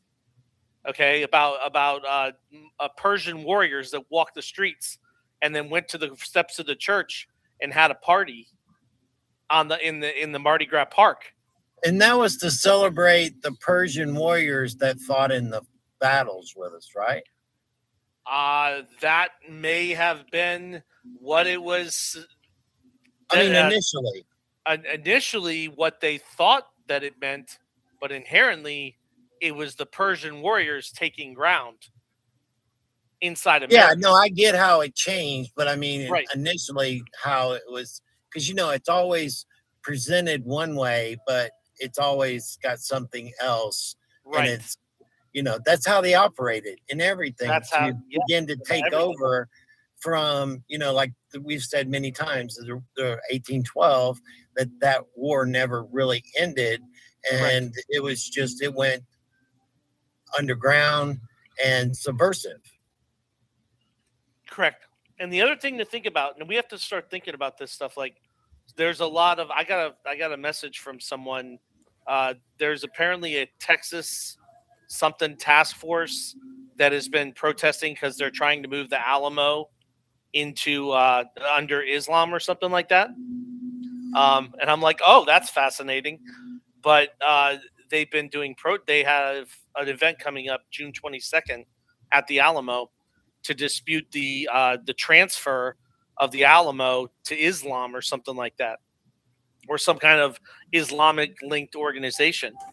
And of course, we're putting in a petition to have it moved to the Department of Interior, which would negate all of that and put it back where it belongs.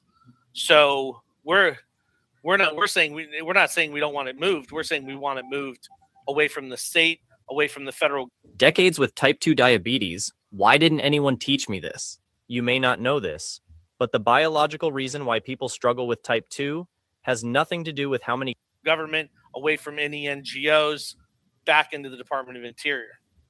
So and the thing with that is that even who was it today, Kelly, that y'all posted that is laying out the groundwork that the NGOs are the ones that need to begin to become prosecuted. Yes, it's the NGOs, which are foreign American organizations. Yes. Because we have a foreign jurisdiction. Yeah, but Kelly posted somebody today that laid out a pretty good Yeah, I'm looking for it right now, and then I will forward it back so everybody can see it again. And people need to remember, when we started, we organized under a trade treaty, right? We were technically an NGO when we organized under the trade treaty. Right. It wasn't until we got a order that put us on North America that we dissolved all of our trade treaty connection and all of our NGO stuff and got rid of all that. We used it to get in because that was the only way we could figure out how to get in. But once we didn't need it anymore, we dumped all of it. Right. And, I've talked to Kelly about that many times, that you have to use the systems that are in place, just like Donald Trump used the system of the Republican Party to actually get elected, even though that, there's just as many Republicans as Democrats that are corrupt and the system, but it aligns closer to the overall goals if done correctly. You've got to operate within that system so that you can move forward and then change it from within.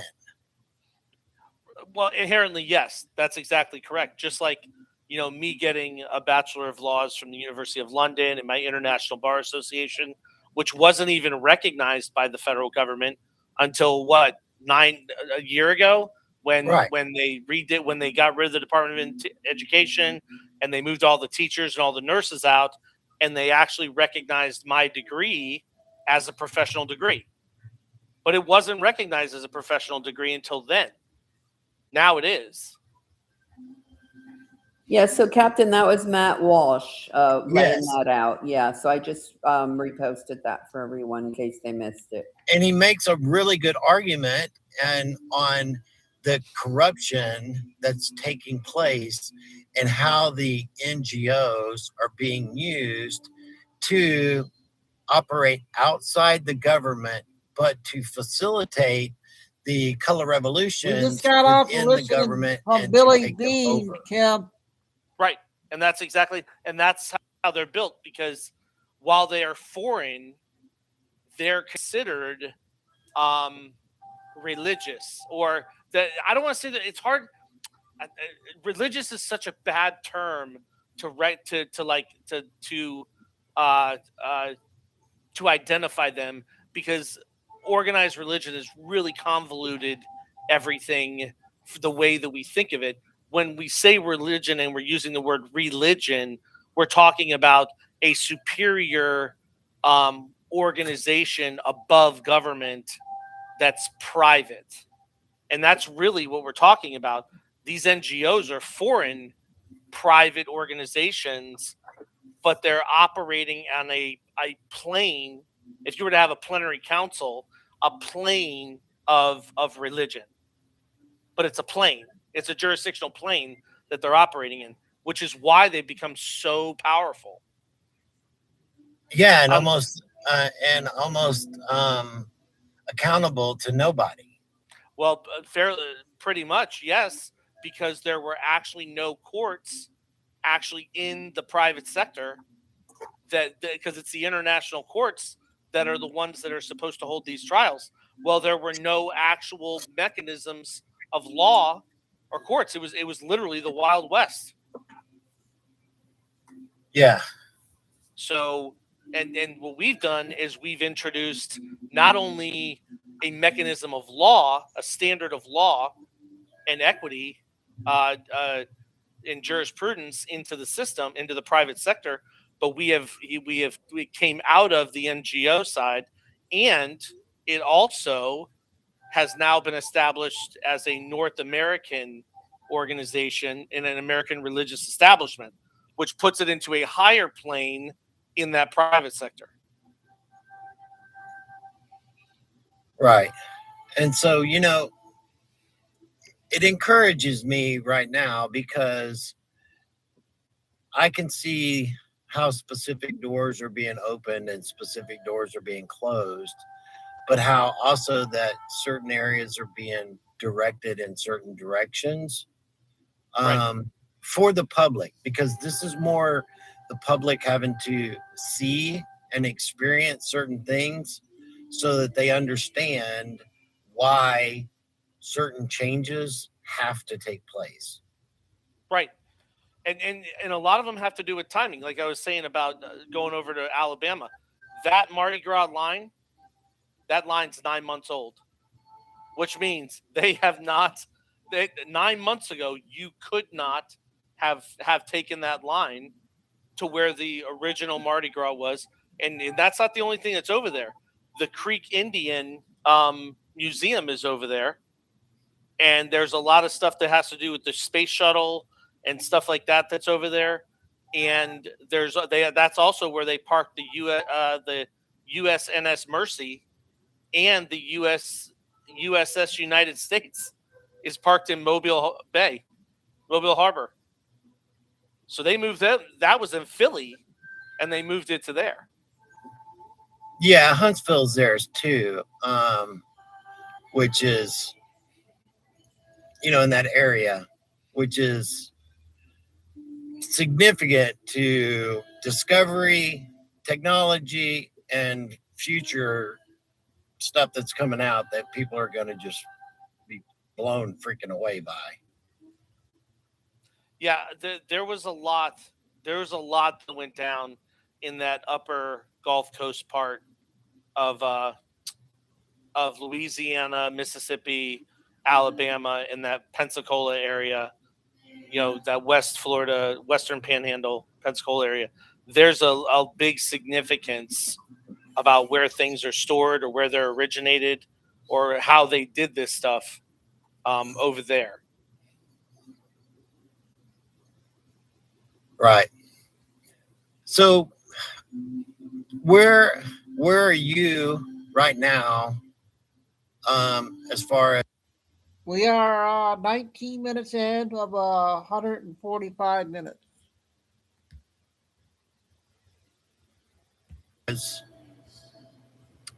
In the process of, I guess, you're transitioning back into Florida, and how are you guys, and this is for the public to, kind of understand, what are you doing right now in that Florida, Texas kind of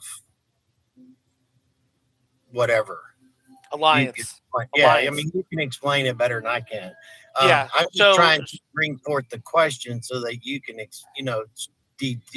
delve deeper into an explanation of understanding why these two states are very fundamental in the groundwork that's being laid here. Well, a lot of people don't know about the Republic of West Florida that was established in 1810. That was only technically, but in 1819, the Treaty of Cessions basically made Florida a kingdom nation state. Okay, so, and that's our originating documents are there really under the Treaty of Cessions, because we took the position that the War of 1812 has never ended, and that's right on the Spirit of Baltimore banners. So Cool any room in 90 seconds with this NASA-engineered affordable device. It's smaller than a toaster, cools any room in 90 seconds, and uses just a fraction. Oh, I hate when this gets messed up here with the commercial. Of the energy of a regular AC. So we're not the only ones that say it. The Spirit of Baltimore that travels up and down the coast says it too. So based on that, Texas is the only state or only previous republic in the Western Hemisphere that we know of that still has an active, recognized archive and an actual archivist that can act as a recorder, an official recorder for a court of record and archivist, which is the Daughters of the Republic of Texas organization. And have you guys reached out to them and gotten any response? I have been on the phone with one of them that actually has been following me, and she reached out to me, and we've had numerous conversations. She is handling her side of her organization as far as who to get in contact with to try and get things coordinated on that end. So she's operating there, and we're working out sending her documents so she knows what to bring them and try to make those connections. Because really, we need each other, right? They don't have, it's the same problem with the equity court. The equity court that we have has been around since 1976. 50 years. 50 years that court has been sitting in Alberta, and they have not had an administrator for 50 years because nobody had put together an organization that could qualify to act as their administrator. So it's not until they came across us and we got together that we were qualified to be a court administrator, and they were qualified to act as an air equity court. And we have both of them together. So that's how this stuff works. This is why contracting alliances is so important. You have to come together and contribute your capacities, what you offer, to the other side so that you can sponsor each other to move forward. So, and that's the same thing with this. They have an official archive. They have the authority to administer an archive, and they have the capacity to act as a court of record or as a recorder and actually for official records. That's recognized by the federal government, and it's recognized by the United States. We need one of those. So it behooves us both. The other side of that is that, we're working to get them put back in charge of the Alamo the way they were before it was taken from them, and get the other asset or holdings that they had that the state government took away from them and locked up. So it's a mutual. They need us, but we need them too. They do things that we don't do, that we need. We need to have that. Yeah, absolutely. You know,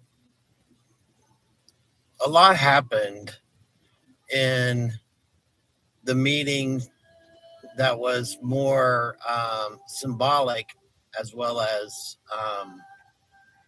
transitional between President Trump and the King. King Charles. Yes. I agree with you. I don't think it was symbolic. I think it was. I think. Well, no, I take that back. It was symbolic. You're absolutely correct. But I think it was far more than anybody really understands, as far as the granting of, or the exchange, or the mutual renewing those relationships for the better of both parties.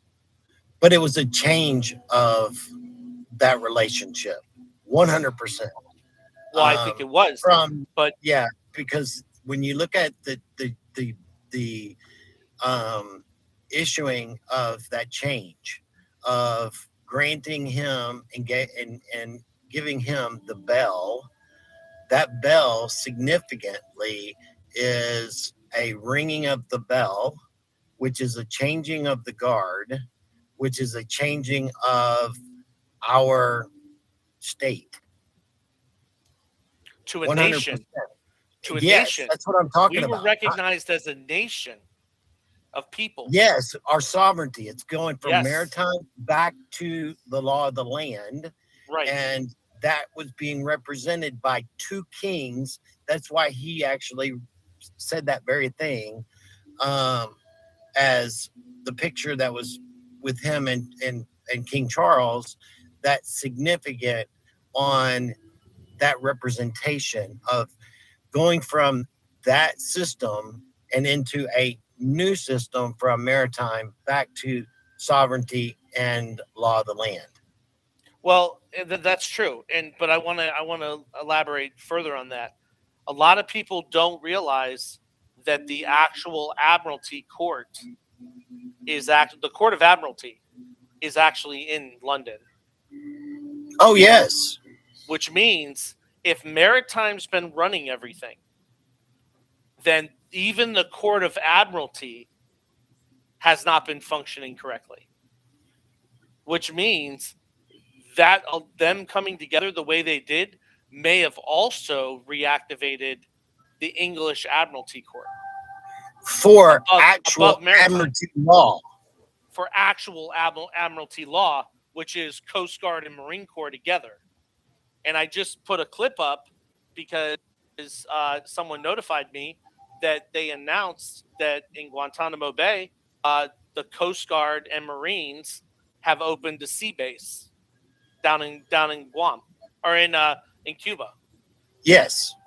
Right. So now they have a sea base. Now I was talking about sea bases 5 months ago, 3 months ago. I was talking about sea bases down in Key West, and that's where they're locked at, and that's the only place you'll find the Marine Corps and the Coast Guard together is on a sea base. You need a sea base to get Admiralty. Now they're saying that there's an Admiralty in Cuba, right? And now King Charles is here, and that's where the original Admiralty is. And so London. This is another issue that we were having with what they did is they put the Coast Guard under Homeland Security, and basically under Homeland Security, that was a part of it not being funded, right? And so on and so forth. But the thing with that is that when we are actually at war, the Coast Guard falls under the Navy. I believe the Coast Guard does fall under the Navy, except it does when for we're at matters, war. Except for matters of Admiralty in the Navy. The Coast Guard still runs. I'm not sure about that. I'm not sure about that. But I do know that it does. They operate as the Coast Guard falls under the Navy's jurisdiction whenever we are at war, and we have been at war for ever, and basically since we went under continuity of government back in 2017, and the Coast Guard has been operating on and in naval jurisdiction. That's why you've seen the Coast Guard all over places that are not a part of our coastal waters. Right. Right. But Because when they're the Navy- operating in naval so jurisdiction. My understanding is when the Coast Guard and the Marine Corps are together, they are actually at Admiralty. That's how you get to Admiralty. Yeah, and I Putting agree them with that together. 100%, because you've got to take and also there's another thing that's going on right now with actually taking the Marines off of the ships and taking them and housing them on the base. As they should be. As they should be. This garden hose nozzle multiplies your water pressure by 15 times without using a single drop of electricity. Every pressure washer has the same fundamental. And I don't remember. Kelly, Google that real quick for me. But that goes back to what I had said before, where the Marines were not supposed to be with the Navy. That was a whole Reconstruction thing. Captain, that I was was a whole Reconstruction thing that happened after the Civil War. Yes, Captain, Kelly. I was answering somebody's question in Rumble. What did you want me to Google? About the Marines being housed off of the ships and onto barracks on shore. I just saw a thing on that they're calling it Barrack they're in the 2030 or process of doing something. it, right? They're Yeah, they're in the rebuilding like process all of the doing it. barracks and stuff. They're being housed where? On barracks, not on ships. Like when the ships are in port, they're not on the ships anymore. They're supposed to be starting to take them and put them in barracks on the shore, on land. I never knew that they were living on the ships in port. I had no idea. I had no idea. It never even crossed my mind. Yeah, and this is something that they're having to rebuild these barracks and rebuild them because they don't have the housing for them because they have always been on the ships. Okay, it says, yes, the vast majority of the U.S. Marines are housed in barracks, unaccompanied housing on Marine Corps bases, not on ships, while they are stationed in garrison at their permanent duty station. As of May 2026, the Marine Corps is heavily engaged in Barracks 2030, a major long-term multi-year project to overhaul and improve onshore housing facilities. And then it just goes into different key facts in it. And there's also something called Operation Clean Sweep. In early 26, the Corps continued its massive effort to fix it and not forget it. On ship housing, Marines only live on ship afloat when they are deployed with a Marine Expeditionary Unit, MEU, or during specific at-sea training exercises. Yeah, so the Marine Expeditionary Unit basically is like the MEU that we have over there right now. We have 2 actual MEUs over there in the Middle East area, right? And that's they're ready to go at any given time, and they're not playing around. And so this is the whole thing, though, is getting them off the ships and back onto shore where the Marine Corps is supposed to be. Right. Because the Marines are a land division that was transferred into the Navy. Right. And it was transferred in the Navy specifically to allow the Navy to operate at sea, giving them the capacity what the Coast Guard's supposed to have at Treasury. Yeah. So this is all being, so you can see what we're talking about here, that things are starting to come up, the things that we're talking about, that are beginning to get changed or in the processes of being changed publicly, not necessarily as it happened already behind the scenes, because a lot of things are already done behind the scenes, but are just being shown to the public in the correct timing so it can go through the processes. But that's, it's amazing that the things that we've talked about over the last year are coming to fruition right now as we speak. And when we said them a year ago, there was nothing on the line about this is going to happen. No, like Nothing. taking the field and everything else, right? And they're coming ashore. Right. So it's and you know what? This whole Spirit Airline thing, I have a feeling Spirit Airline. That's fucking awesome, isn't it? I have a feeling that there is a Newport connection. Airlines. Spirit Airlines, and it was like a gateway for FAA or something. There was something to do with the FAA and Congress's chokehold on the airline industry, and it was going through Spirit Airlines. Yeah, and it was funny because Trump, or I think it was Trump, that said, yeah, we need to buy Spirit Airlines and turn it into Newport Airlines. Did you know that? No. Yes, I'm not kidding. That's funny. I'm not kidding at all. That's why I said Newport Airlines as soon as you said that. Well, maybe it has a continental capacity that we don't know about. Maybe there's something about them. There's a significance, and it was funny because it's been popping up on my TikTok. I was looking at it earlier, and I looked at the last 3 flights that landed in Dallas Fort Worth. Those were the last 3 flights, and I was like, I wonder what the last 3 flights were, where they came from, and where they went to.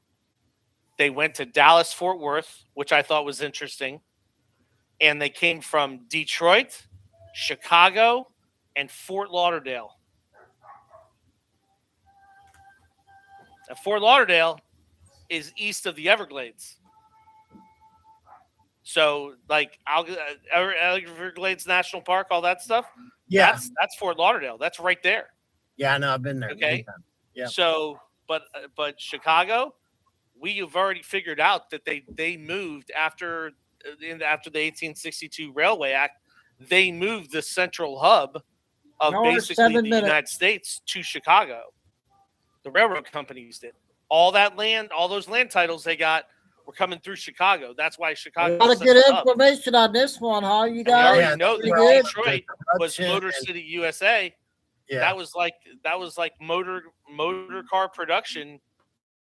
Like that, there's a big significance about Michigan and Detroit and Pontiac and all that other stuff that goes through there. Yeah, and I think that has to do with the freight boats and everything else. Yeah, they're talking about. I just spent a week in Michigan, and I was talking to them there, and we were talking. And I said, whatever's going on, whatever shut down Detroit, whatever happened, whatever shut down the Pittsburgh steel mills, I don't think it had to do with the steel mills being underbidded by foreign companies. I think it had to do with losing access to the mines that were bringing in the iron ore to make steel. It was part of it because a lot of the this was intentional because we've got many mines that are in like Nevada, Arizona, and I'm talking worth quadrillions of dollars worth, really seriously. But they turned them into national parks and made them off limits to being able to be mined. You lurking? The same thing with guy. What they did to the Grand Canyon. The Grand Canyon is not what everybody thinks it is. I think it's a mine. You got an hour left on this. It's not necessarily a mine, but it has things in it that a good one will today completely contradict our history of the United States being what it was written. And so it is completely off freaking limits. Many parts of the Grand Canyon, you are not allowed to go to, period, at all. We built a $49 garden hose nozzle that makes every pressure washer on the market completely unnecessary. Every pressure washer has the same fundamental flaw, and nobody was fixing it. You see, pressure washers all rely on motors, engines, or electricity to generate force, and that works. But it also means they're loud, heavy, expensive, break after a few. Really? Well, oh yeah. If you show up in it, it's like you're going to prison. No ifs, ands, or buts about it. I believe that. I believe that there are That sounds good. There are a lot of things with the way that our history is degraded. Guess where the race is at today, Kay? Where Charlie was telling me about going to the race, remember? I sent you that last night, Texas. There are a lot of things that are going to have to be either rewritten or they're going to have to be clarified. And I think a lot of them have to do with these dormant jurisdictions and the way the history books were written to program the masses to create a quasi-voluntary workforce. Because that's really what the public education system is. It's to produce a submissive workforce. Yeah, that's all it was. That's all it's for. Yeah, because it's not about being educated. It's about being dumbed down and just not asking questions and basically becoming a good worker and fall in line, blah, blah, blah. But they've completely rewritten our history, our, where did Tartaria actually disappear to? It's all over maps. They knew about Antarctica before it was discovered. I mean, all of these things they tried to hide, but whenever everything went online and you had the ability to search out where you didn't have to just go to specific libraries or whatever to find information, all this stuff started to pop up, and they tried their best to subdue it, but too many people found things and then saved them and then put them back out to where once that cat's out of the bag, it's really hard to put it back in the bag. And there's a lot of cities and cultures in the Americas that do not line up at all, zero, with history, the way it was formally taught by the education system. Completely, absolutely wrong.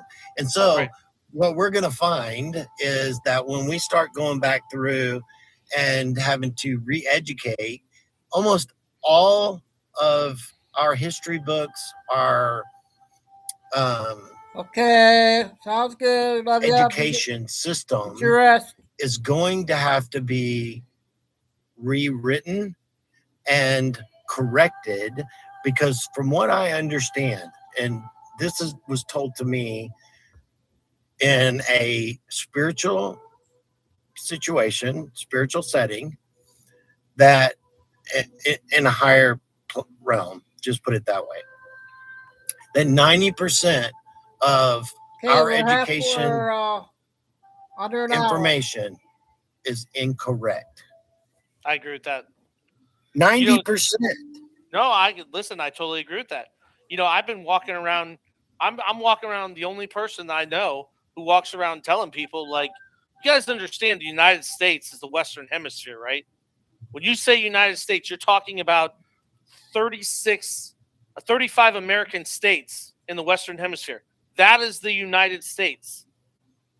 The 50 states that we think of as the United States is actually a separate American state called the United States of America, which is an American state and a member of the Organization of American States inside the United States, which is the Western Hemisphere. Yes, and so when Pete Hegseth basically said that we are realigning whatever the northern hemisphere or the western hemisphere strategy or whatever, I can't remember right now. Yeah. But it's following that definition of the United States. Correct. Which is the Americas. Correct. Which is the Americas. Now, here's what's scary. Which is the Americas that was initially declared independent by the people of Texas from Spain. Yeah. When Texas was its own country. So yes. So that's Texas. why it was so important that the Don Road Doctrine was introduced when it was, and it was all of the Americas. Correct. Which is to the north. redefine that for the people to understand that it was all of the Americas. Correct. Which is the Organization of American States. Which means, and this is where we got into the whole talk about Venezuela, and we're like, it's not war. When you have conflict within your borders, you call that law enforcement. It's law enforcement. It's American law enforcement to go to Venezuela. Congress has no say. And right now, whether people realize it or not, very shortly we are going to take back Cuba. Yep. And free it from the oppressor. Yep. We're going to take back Cuba. We have to take back Cuba. We have to take back Greenland, and we have to take back the Falkland Islands for Argentina. Yes, and that is something that Argentina is not going to do on its own, because they tried to do it. I know, but but it's a mess. And that may be why the king is over here, because part of that is to transfer the Falkland Islands back to Argentina and recognize Western hemispherical independence. It may be. I mean, more, because there's so much more to this than what just meets the eye. And there always is, especially in the timing of it, when, basically we're collapsing NATO because NATO's a joke, and European nations and the whole the European, crazy town is being exposed for exactly what it is. And that they've been riding on that 3-tier function of the British imperial system, which is the Vatican, London, and DC. Well, London was the money. Spain. Don't forget but Spain London was the Portugal. money. Yeah, but London was the money. They controlled everything financially, and that's everything. They controlled it all by finances. United States was the military enforcer, and the Vatican was the Roman Empire that never fell. Well, I think the Vatican, we go one step further. The Vatican was the church for the Roman Empire, but the Roman Empire that never fell was Spain and Portugal. Well, I don't know about that. So I don't know about that. I do know the other part, though. This is what I can say. I just finished a book, and in that book, it's specifically elaborated on 1492 and Columbus's commission by the Spanish monarchy to sail west and find a western route and all that happened. And it actually elaborated on, in 1493, Pope Alexander declared the Western Hemisphere under Spain as Pope of the Roman Catholic Church. And the Western Hemispherical Americas was Spanish, declared by the Pope. Yeah, no, I'm not necessarily doubting that. But I'm just talking about what it does. Yeah, that may be true, but I'm just talking in the 3-state function.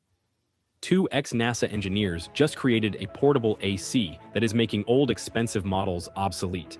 Functionality of the control of the world has been the church, which has been the spiritual aspect of Rome, which is the Roman Catholic Rome.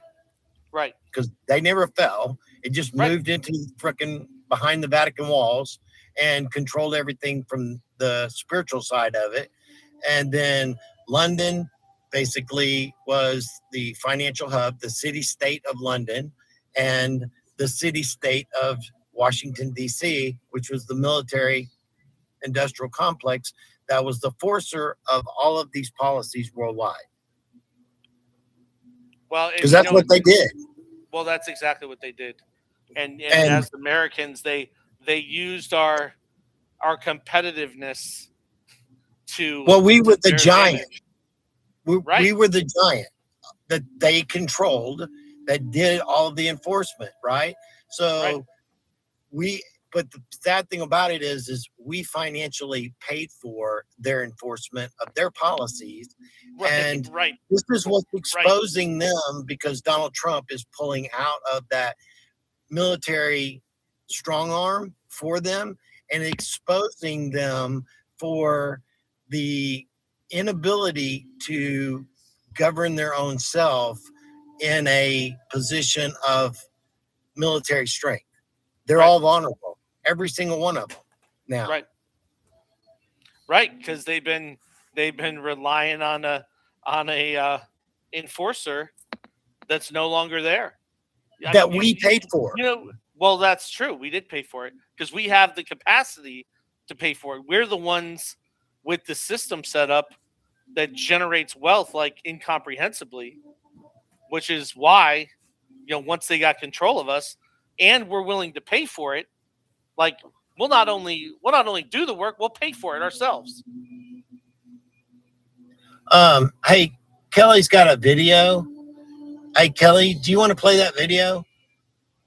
Yeah, sure. Yeah, why don't you play that video? And this is something that we were talking about a minute ago about the transferring of sovereignty from maritime over to sovereignty back to the land and so on and so forth. This lady, she puts this together pretty good in the recognition of the significance of the gift that one king gave to another king. And I don't care if you like it or not, Trump is a king. And jurisdiction. And the situation with that is he's been formally recognized as royalty in every country that he's gone to. Plain and simple. And so in that, you should be proud. You should be proud that your president is showing up in other countries and they are recognizing him as royalty, as the representative of your nation. You should be proud of that. That means they're recognizing your nation as a kingdom. And sovereign. Yes.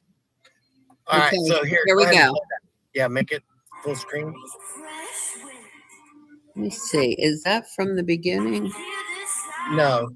So you need to select it, make it bigger. All right, yeah. I'm trying to figure out how to get back to the beginning when I put it up. Let me try something else. Let me close out Telegram and bring it back up.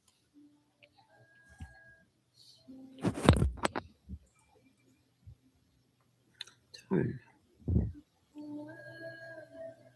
There is a difference inside of me. What I'm feeling.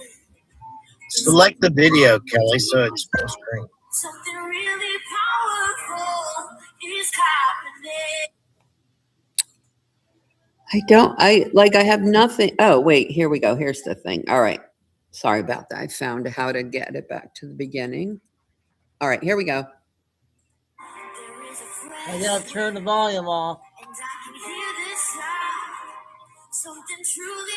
So let me pause it as it's going, because it's hard to read it that quickly. Okay, and I can read it actually for you. She says, what does 2 kings and a golden bell gift from King Charles mean as it relates Yeah, I'm to gonna Trump stop it as soon as I and hear America? the music, right? Ah. The beekeeper is finalizing the record. For over a century, the corporate maritime system has governed the land, but the two kings have appeared as living witnesses to signal the end of that era.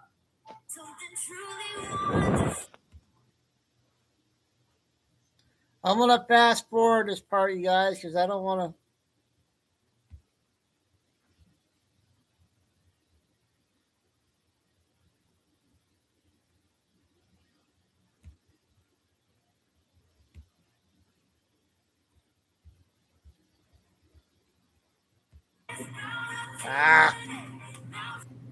The Trump 1944 bell, the bell serves as a legal and spiritual signal of this transition, ringing out the old. In the maritime tradition, bells are used to mark time and signal changes in watch.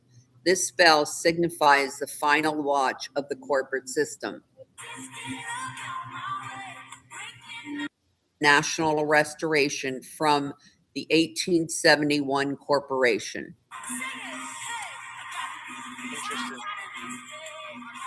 It's just like whenever you go to Bud's, How did I do? they have the bell. Flying Eagle, was that okay? You ring the bell, you're ringing out.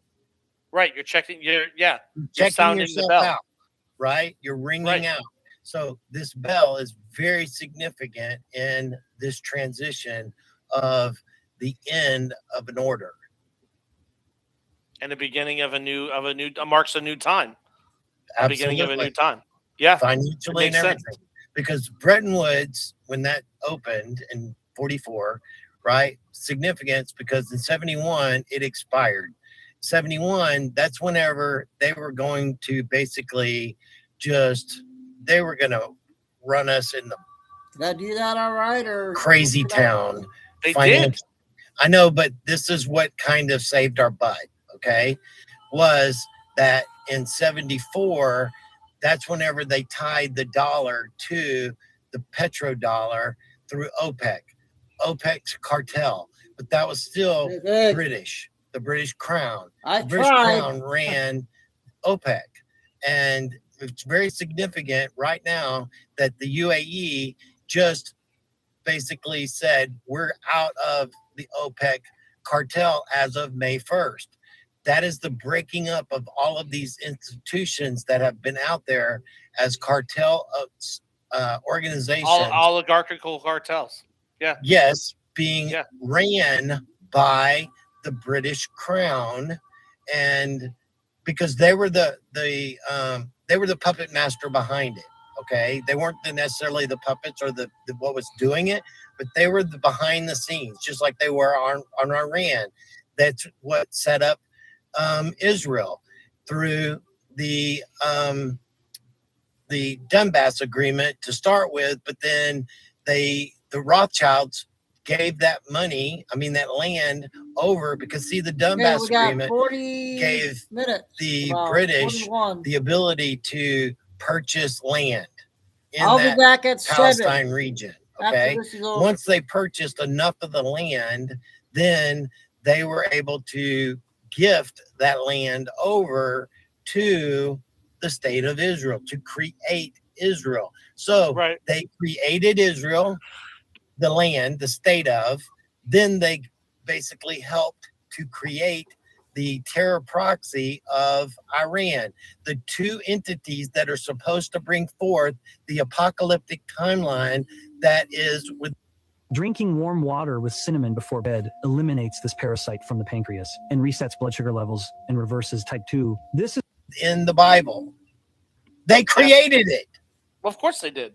I know, but this is the significance of what's going on here right now is so much greater because it's all being exposed and brought down, and it's exposing the puppet master, the ones that are behind the curtain that have been pulling the strings, that have basically been causing all of this chaos throughout the world that we have just normalized.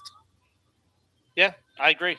I agree with you. And they did create it, and they fed it on both sides of the coin. Yes. And as long as they were feeding both sides of that coin, everyone was paying attention to that. They could go around on the backside and do whatever.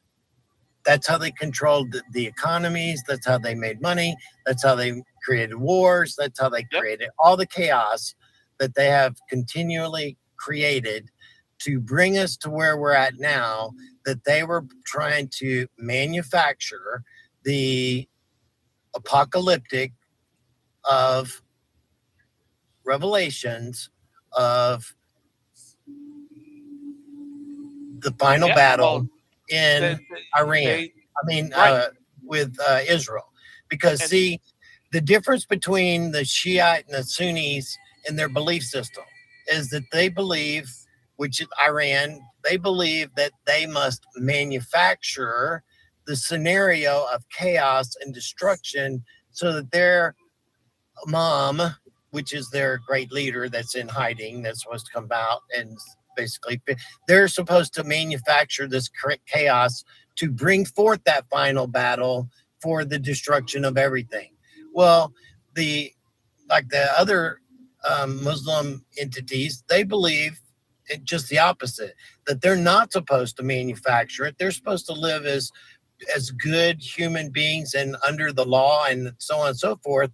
And if the chaos comes to bring forth that, then that is God doing it, and that they're not supposed to be manufacturing it, right? Well, the same thing in Israel. Well, if Israel basically started doing all their stuff where they built the, for the red heifer and the slaughters again and all the shit that they were starting to put together, that's them also trying to manufacture that end time apocalyptic chaos to bring forth the final battle. That who is going to be right here? Is it going to be the Jew? Is it going to be the Christian? Is it going to be the Muslims? Who is it? But they don't give a shit, because who's manufacturing it are the elites that are serving Baphomet and the God of this world, which is not the creator of all things. Well, they're that's the puppet true. masters. I think what's happened is now, I can tell you with our organization, we've taken the nonpartisan veteran role. The only two people in history that have gone out and started all these wars are the greedy wannabe kings for power, or the religious zealots to pound their religious ideology down everybody else's throats. Yeah, they'll do the So crusades you know what? and everything else. So you know what? You're both crazy. You're Oh, both out of your absolutely. mind. Yes, but that's what it was designed to be. And that's the position that we've taken, is we're American veteran. Like, we're American. This is American veteran sponsored organization. If you're in the organization, then you are considered intelligent enough to be able to be in this place and have a real conversation about this stuff. But we don't care anymore. We're not following the dipshit I want to be kings to give them power and authority, and we're not following the organized religious zealots either, because you've both been found crazy. You're out of your minds. We are politically neutral. The whole thing with the kings is that they believe that they are the blue blood, so to speak. They basically are of alien origin, whether they want to believe it or not, doesn't matter. And the crown, significantly, that's supposed to be worn by the kings, are that fundamental glow that comes from the top of the head, the crown chakra, which is that they believe they're above everyone else, and that everyone else is considered to be basically peasants and dogs. Inferior. Oh, right. They do believe that. The problem and that's is the whole thing. The problem it's is all bullshit. But the problem is, if you take that position, then you violated Jesus's teachings, because Jesus was a herited blood king, who then changed the doctrine and said, if you follow my teachings, ye are both kings and priests. And you were to have a relationship with the Father in your closet, because that's where your relationship is. Right? Yes. So it is a you broke the rules. spiritual. You broke the rules. You broke the rules on number one, because Jesus said, if you follow my teachings, you are both king and priest. Right. Because And he that's has the thing power. is that He had the he was power the to way do that. shower. That's right. That's right. So you broke the rules. So now you can't say I'm a heretical king and Christian. No, you're not. No, you're not, because that's not, because the true king freed all who follow him. It didn't matter who they were. It mattered how their performance about walking the right way. So it ruins that. But And it was all about the spiritual development, period. Well, and that's the the kingdom of truth. God dwelt within inside of you, and that would be revealed through your walk. Period. And that's why you can't pound. Someone said this to me a long time ago. We were friends a long time ago, and he said, and it was true. He said, you can't pound your thoughts or ideas into another human being. That's right. That is absolutely true. People are in different intellectual and spiritual capacities, and they have their own road. You can give them advice, you can guide them, you can shepherd them, but you are not allowed to pound your ideas into them, and you are definitely not allowed to impose your concepts of what you believe is religious or Christian. That's a complete violation of free will. That's called right. It's a complete violation of free will. It is a total violation of free will. So you've broke the natural rule. Yes, everybody has to walk Kelly their the road. Other day, and was talking to her. What was it? I was talking to her about the difference between natural law, spiritual law, and universal law. Mm-hmm. Yeah. And natural law, basically, God tries to operate in natural first, which is through people and things. Then if that doesn't work, then he operates spiritually, meaning through prophets and through prophetic and speaking directly or giving people vision, so on and so forth. Those things, those are spiritual laws of operation. And then universal laws are the actual true laws that governs all things. All things in the universe. Things. Universal Period. laws, like in the universe, like the stars that mark the time and the seasons. Like there's no getting out of there's no getting away from universal law. That's the ultimate law of everything, and that's where if this is why it's so important. Like whenever I pray, I always pray that thank you for allowing us to. The ringing in your ears could cause a total brain collapse in less than 2 years. Tinnitus is now to participate. We're getting there, guys. We're getting plan, there. because it is his plan and doesn't need us. And we're participating through my own free will and trying to perform those things in which you want from me. And I'm grateful for that. And I recognize the importance of that. But he doesn't need me. By no means. Doesn't need any of us to perform his actual will, because that's governed under universal law, period. He always operates, though, in the lowest law, which is our physical domain, then our spiritual domain, then into the universal law, which is going to make it happen no matter what, period. There ain't no changing it. Well, and you know what? That's a great example of how we should approach things.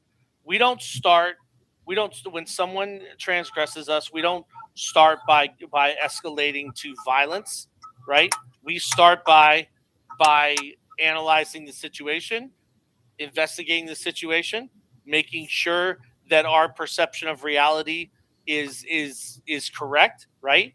And then we try to establish some sort of reparation or repair for the transgression, and then eventually, like, depending on how big the situation is, it leads to violence, because that's where it didn't originate at violence. It originated out of transgression that was just either recklessly disregarded, or it finally went over the line in the sand that person had established. And we really should approach things in a judicious, procedural manner when dealing in conflict. And that's how it should work. And unfortunately, we don't, because we are not trained correctly, and we're very bad at conflict management. So this is something that I talked to Kelly about the other day, is that we have technology that is actually dangerous for the universe, everything and all things in it. But we, as individuals, people, haven't evolved spiritually enough to be able to truly manage and harness that kind of technology and that kind of power. And so we are actually dangerous. Okay, we got a new person in here. Is Pallet. Welcome, first time in chat. Let's be respectful. Thank you. And I'll be back at 7 o'clock for the second show. We got we're getting there, we're almost there. Everybody likes Captain Kyle and Robert guy.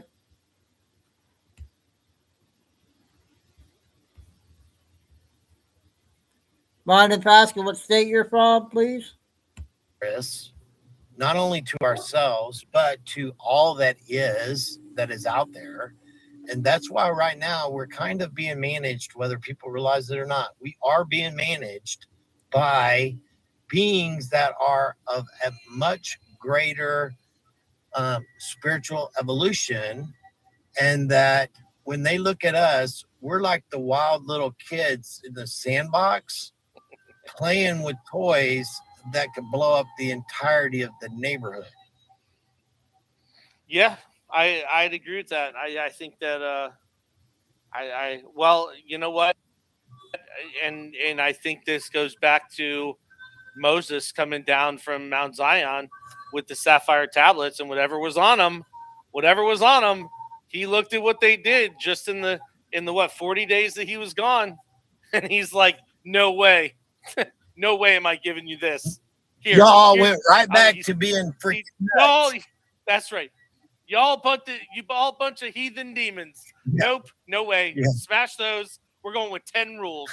When you figure out, then maybe we'll give you something else. No way. Absolutely not. All right. Hey, Kelly, let's do a few questions and stuff, and then we'll wrap it up. We've had a great conversation. Okay, sounds good. Grab them.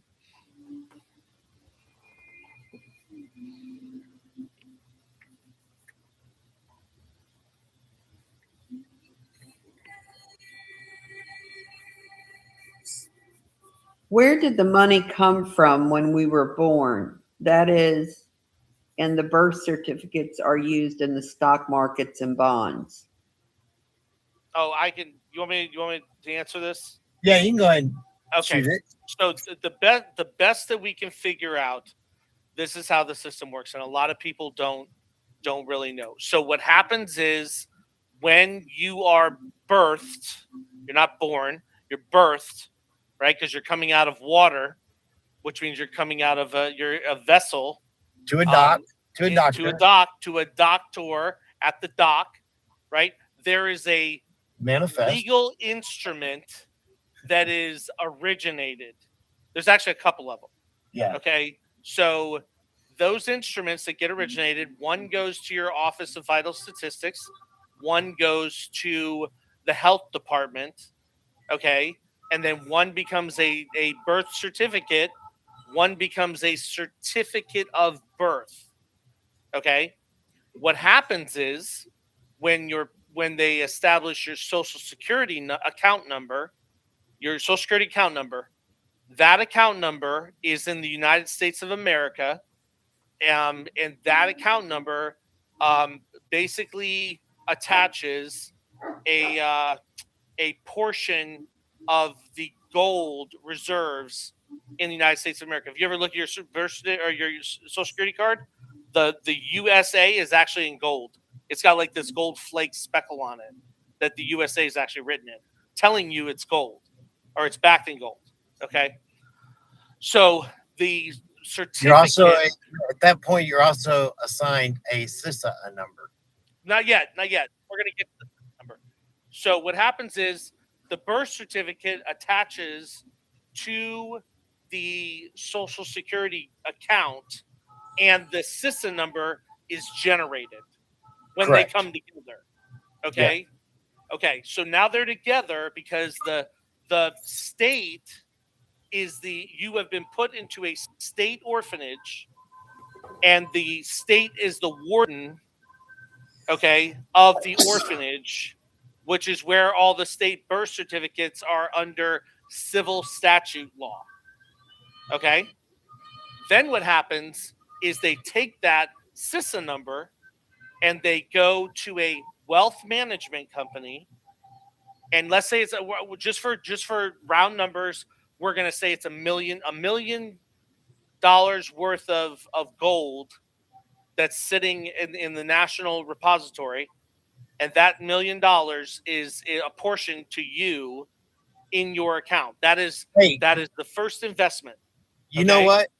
If people go back and they do a research on this very topic, on what we just described with the CISA and with that financial instruments that are done, that goes all the way back to the 1400s on how kings and kingdoms actually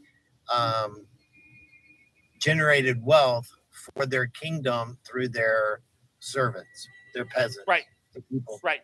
So here's what happens. So once that's done, right? So this apportioned amount, say it's $1 million, it goes to a wealth management company. That wealth management company, I'm trying to think of who the big wealth manager, JP Morgan Chase, or I forgot some of the older ones that went belly up with the market. But anyways, these wealth management companies put it into a warehouse. They call it warehousing, and it gets an address, and that address is a CUSIP. Okay, that's where the CUSIP comes from. Now it becomes a CUSIP because it's addressed to a warehouse in a wealth management company, and they may have 10,000 of these things in one warehouse. Then what they do with that is they put it on a hedge fund or a got about 25 left. And they I hope it. I can make it. Okay, so it went from gold to a securitized gold account that's now in credits on the exchange market, and now they can trade it. Okay, so you're not actually trading. A Florida doctor has uncovered the root cause of brain decline, and it has nothing to do with age, diet, or lack of exercise. New research has identified 3 deadly. The principal, you're trading the securitized credits of the principal and whatever interest or whatever gains it makes over time. And as they trade it over time, it builds up and builds up and builds up. Now, everyone thinks that these accounts are theirs. They're not yours, and you're not royalty, which means you got to have consideration. You did nothing to generate these. You gave no consideration. They're not yours. They are an insurance policy to protect the nation from going bankrupt. Should you go and drive down the road and hit a line of tractor trailers and cause $50 million in damage, it's insured to rebuild the bridges, replace the prop equity, replace the assets so that the mechanisms of commerce and trade can continue. Over time, when the way it's supposed to work is over time, when you perfect your identification and you perfect your social security number, and it becomes things like an SSSN.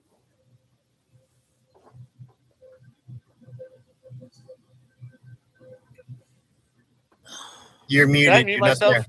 Yeah. Okay. Where did I stop at? SSSN. Okay, so I didn't stop far. SSSN. So you've now perfected your social security number to an SSSN. Now you're supposed to have civil liberty, and you can choose your trust administrator, taking it away from the state and giving it to somebody else. The problem is that the states are not putting death certificates on the original birth certificates when someone becomes perfected and they get a national birth certificate or they've changed jurisdictions. The states are hanging on to them and still exploiting them. That's the problem. You're not always supposed to stay in the state orphanage. When you go up and you get security clearances and you get all this stuff and you acquire all these things and you've got capacities and those capacities have expanded, the state no longer has jurisdiction over you. You have ascended. They're not letting you ascend. And that's what our problem is. So from what I understand is that you're considered that you didn't come and claim your identity after the age of 18. You're considered still lost at sea. And because you're still lost at sea, they're operating as the beneficiary. No, you're not supposed to claim it. No, they are operating. No. Okay, so let me give you an example. Your TWIC card. You have a TWIC card, right? Yep. Okay. That is a travel card for Admiralty. That's an Admiralty card. Okay? Correct. You are not supposed to have, you're not under state statute. You are held to a higher standard. They are supposed to dissolve or put to death your state birth certificate. Yeah, but it's That's not because basically it's not. It was bonded and all those bonds basically are in my name. No, it's not your name. They're not supposed to have authority over them, the files to be transferred to the proper administrator in the proper capacity because you have a TWIC card. You're not supposed to be prosecuted under civil law.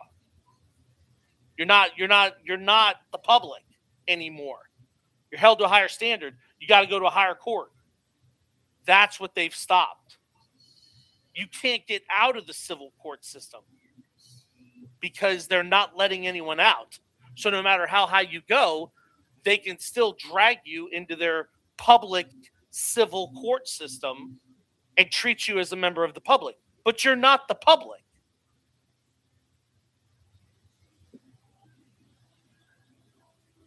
That's what the problem is. They're not letting go when they no longer have jurisdiction over somebody.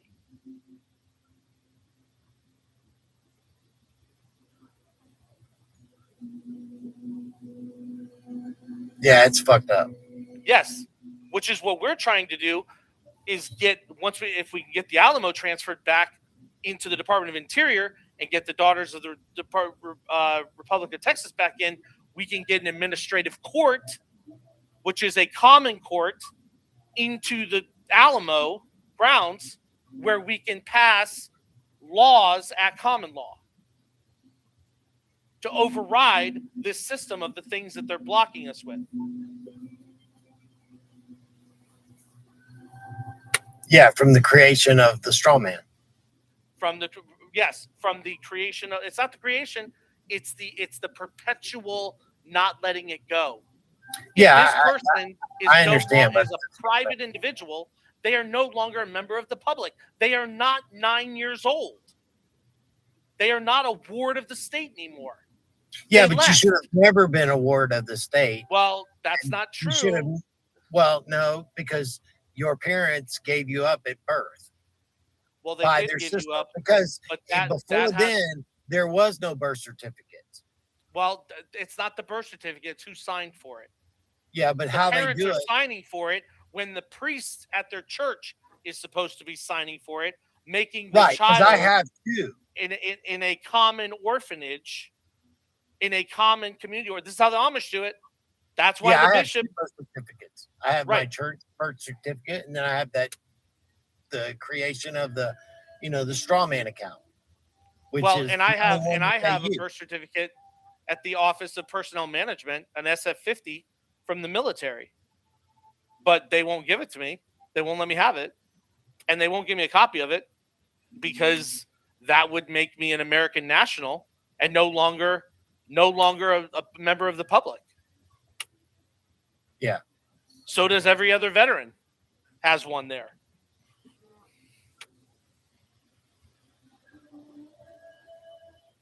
So when you're the problem is and we had these things 200 years ago. Our children were birthed at home. It was the church pastor was there, and he signed the documents and recorded the record and put his seal on the Bible and on the family Bible and all that other stuff. There was a record. The problem is we have fallen away from those private, organized American religious establishment institutions to handle these matters. And when we default away from them, it defaults to the maritime corporate state side.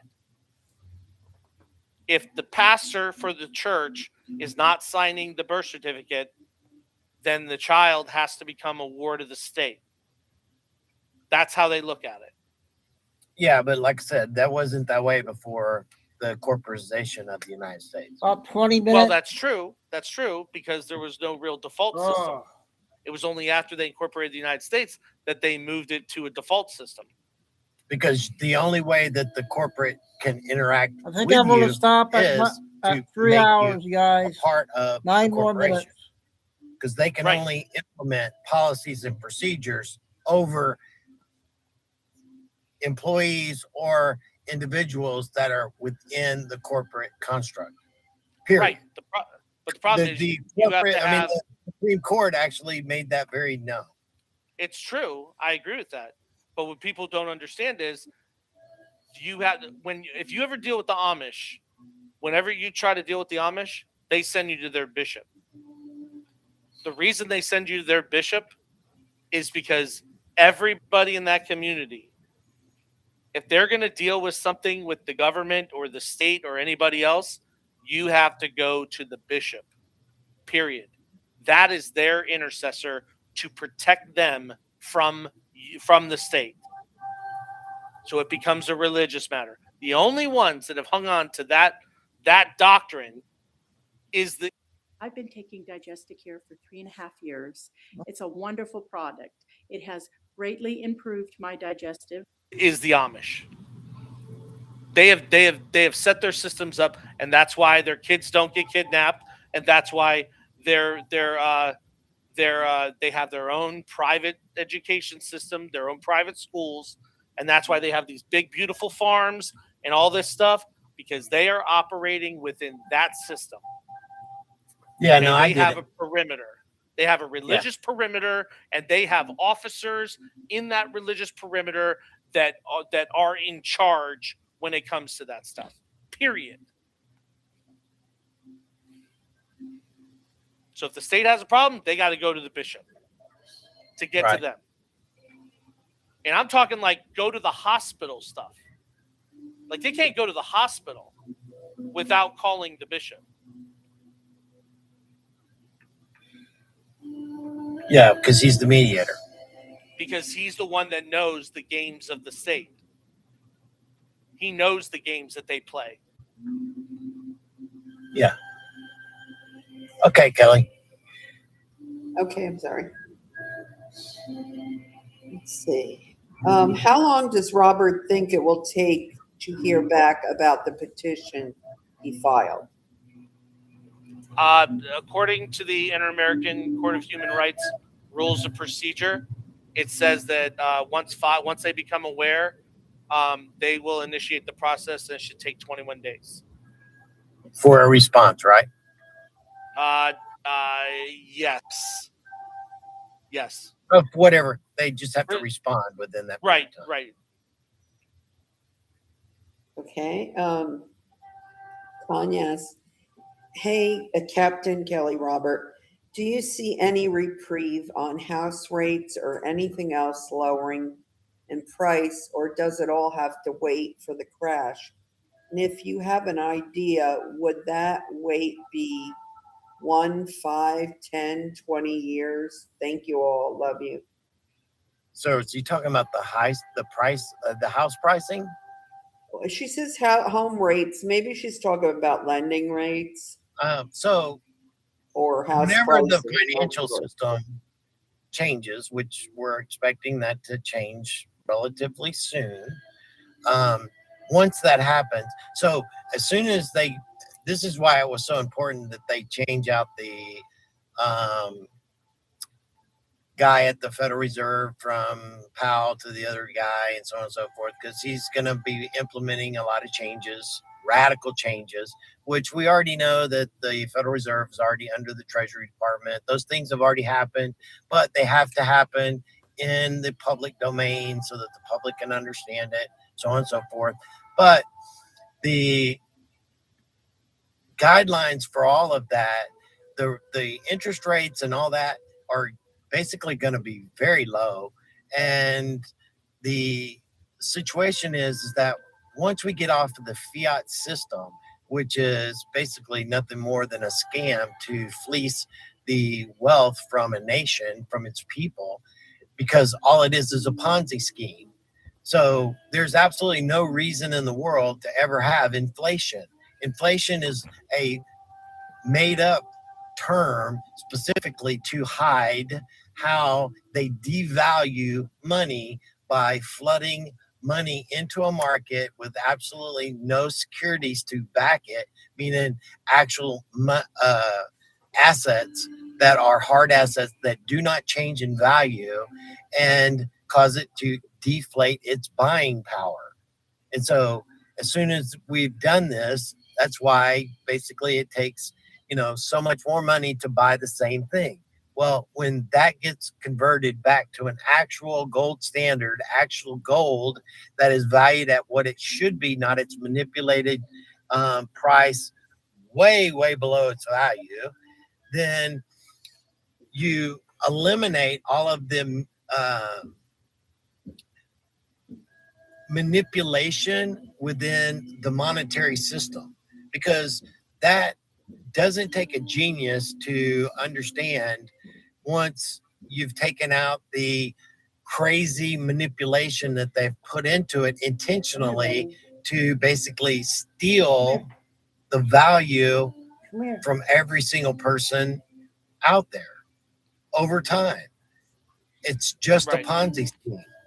And it's like robbing from Peter to pay Paul, while they're skimming the rob the entire time and then just continually getting some. Okay, you guys, I had to wrap it up. There's only about maybe 8 minutes left. We covered it all, most, all the thing. It was just the last part of the last question. So that was a big intel video. Everybody likes Captain Kyle and that Robert guy. So yeah, we'll go to 7 o'clock. Get all the short videos tonight. I don't know if I can do any long ones tonight, so we'll do the short ones. So thanks, Mods. Kay was lurking, and Carol was at church, I think. Oh, Tim, Lucy, and so yep. God bless everybody. Love all. Remember, please hit like. And welcome to new person there. And we'll be back at 7. Unless something comes up, I have to cancel, but it looks like I can make it 7, and we'll do the short videos tonight. God bless everybody. Love all. Remember, 7. Let's see. Yep. Stay safe, stay strong, keep the faith. Never give up. And signing off for show number 1 for Sunday. Chico, love you guys. We'll see you all soon.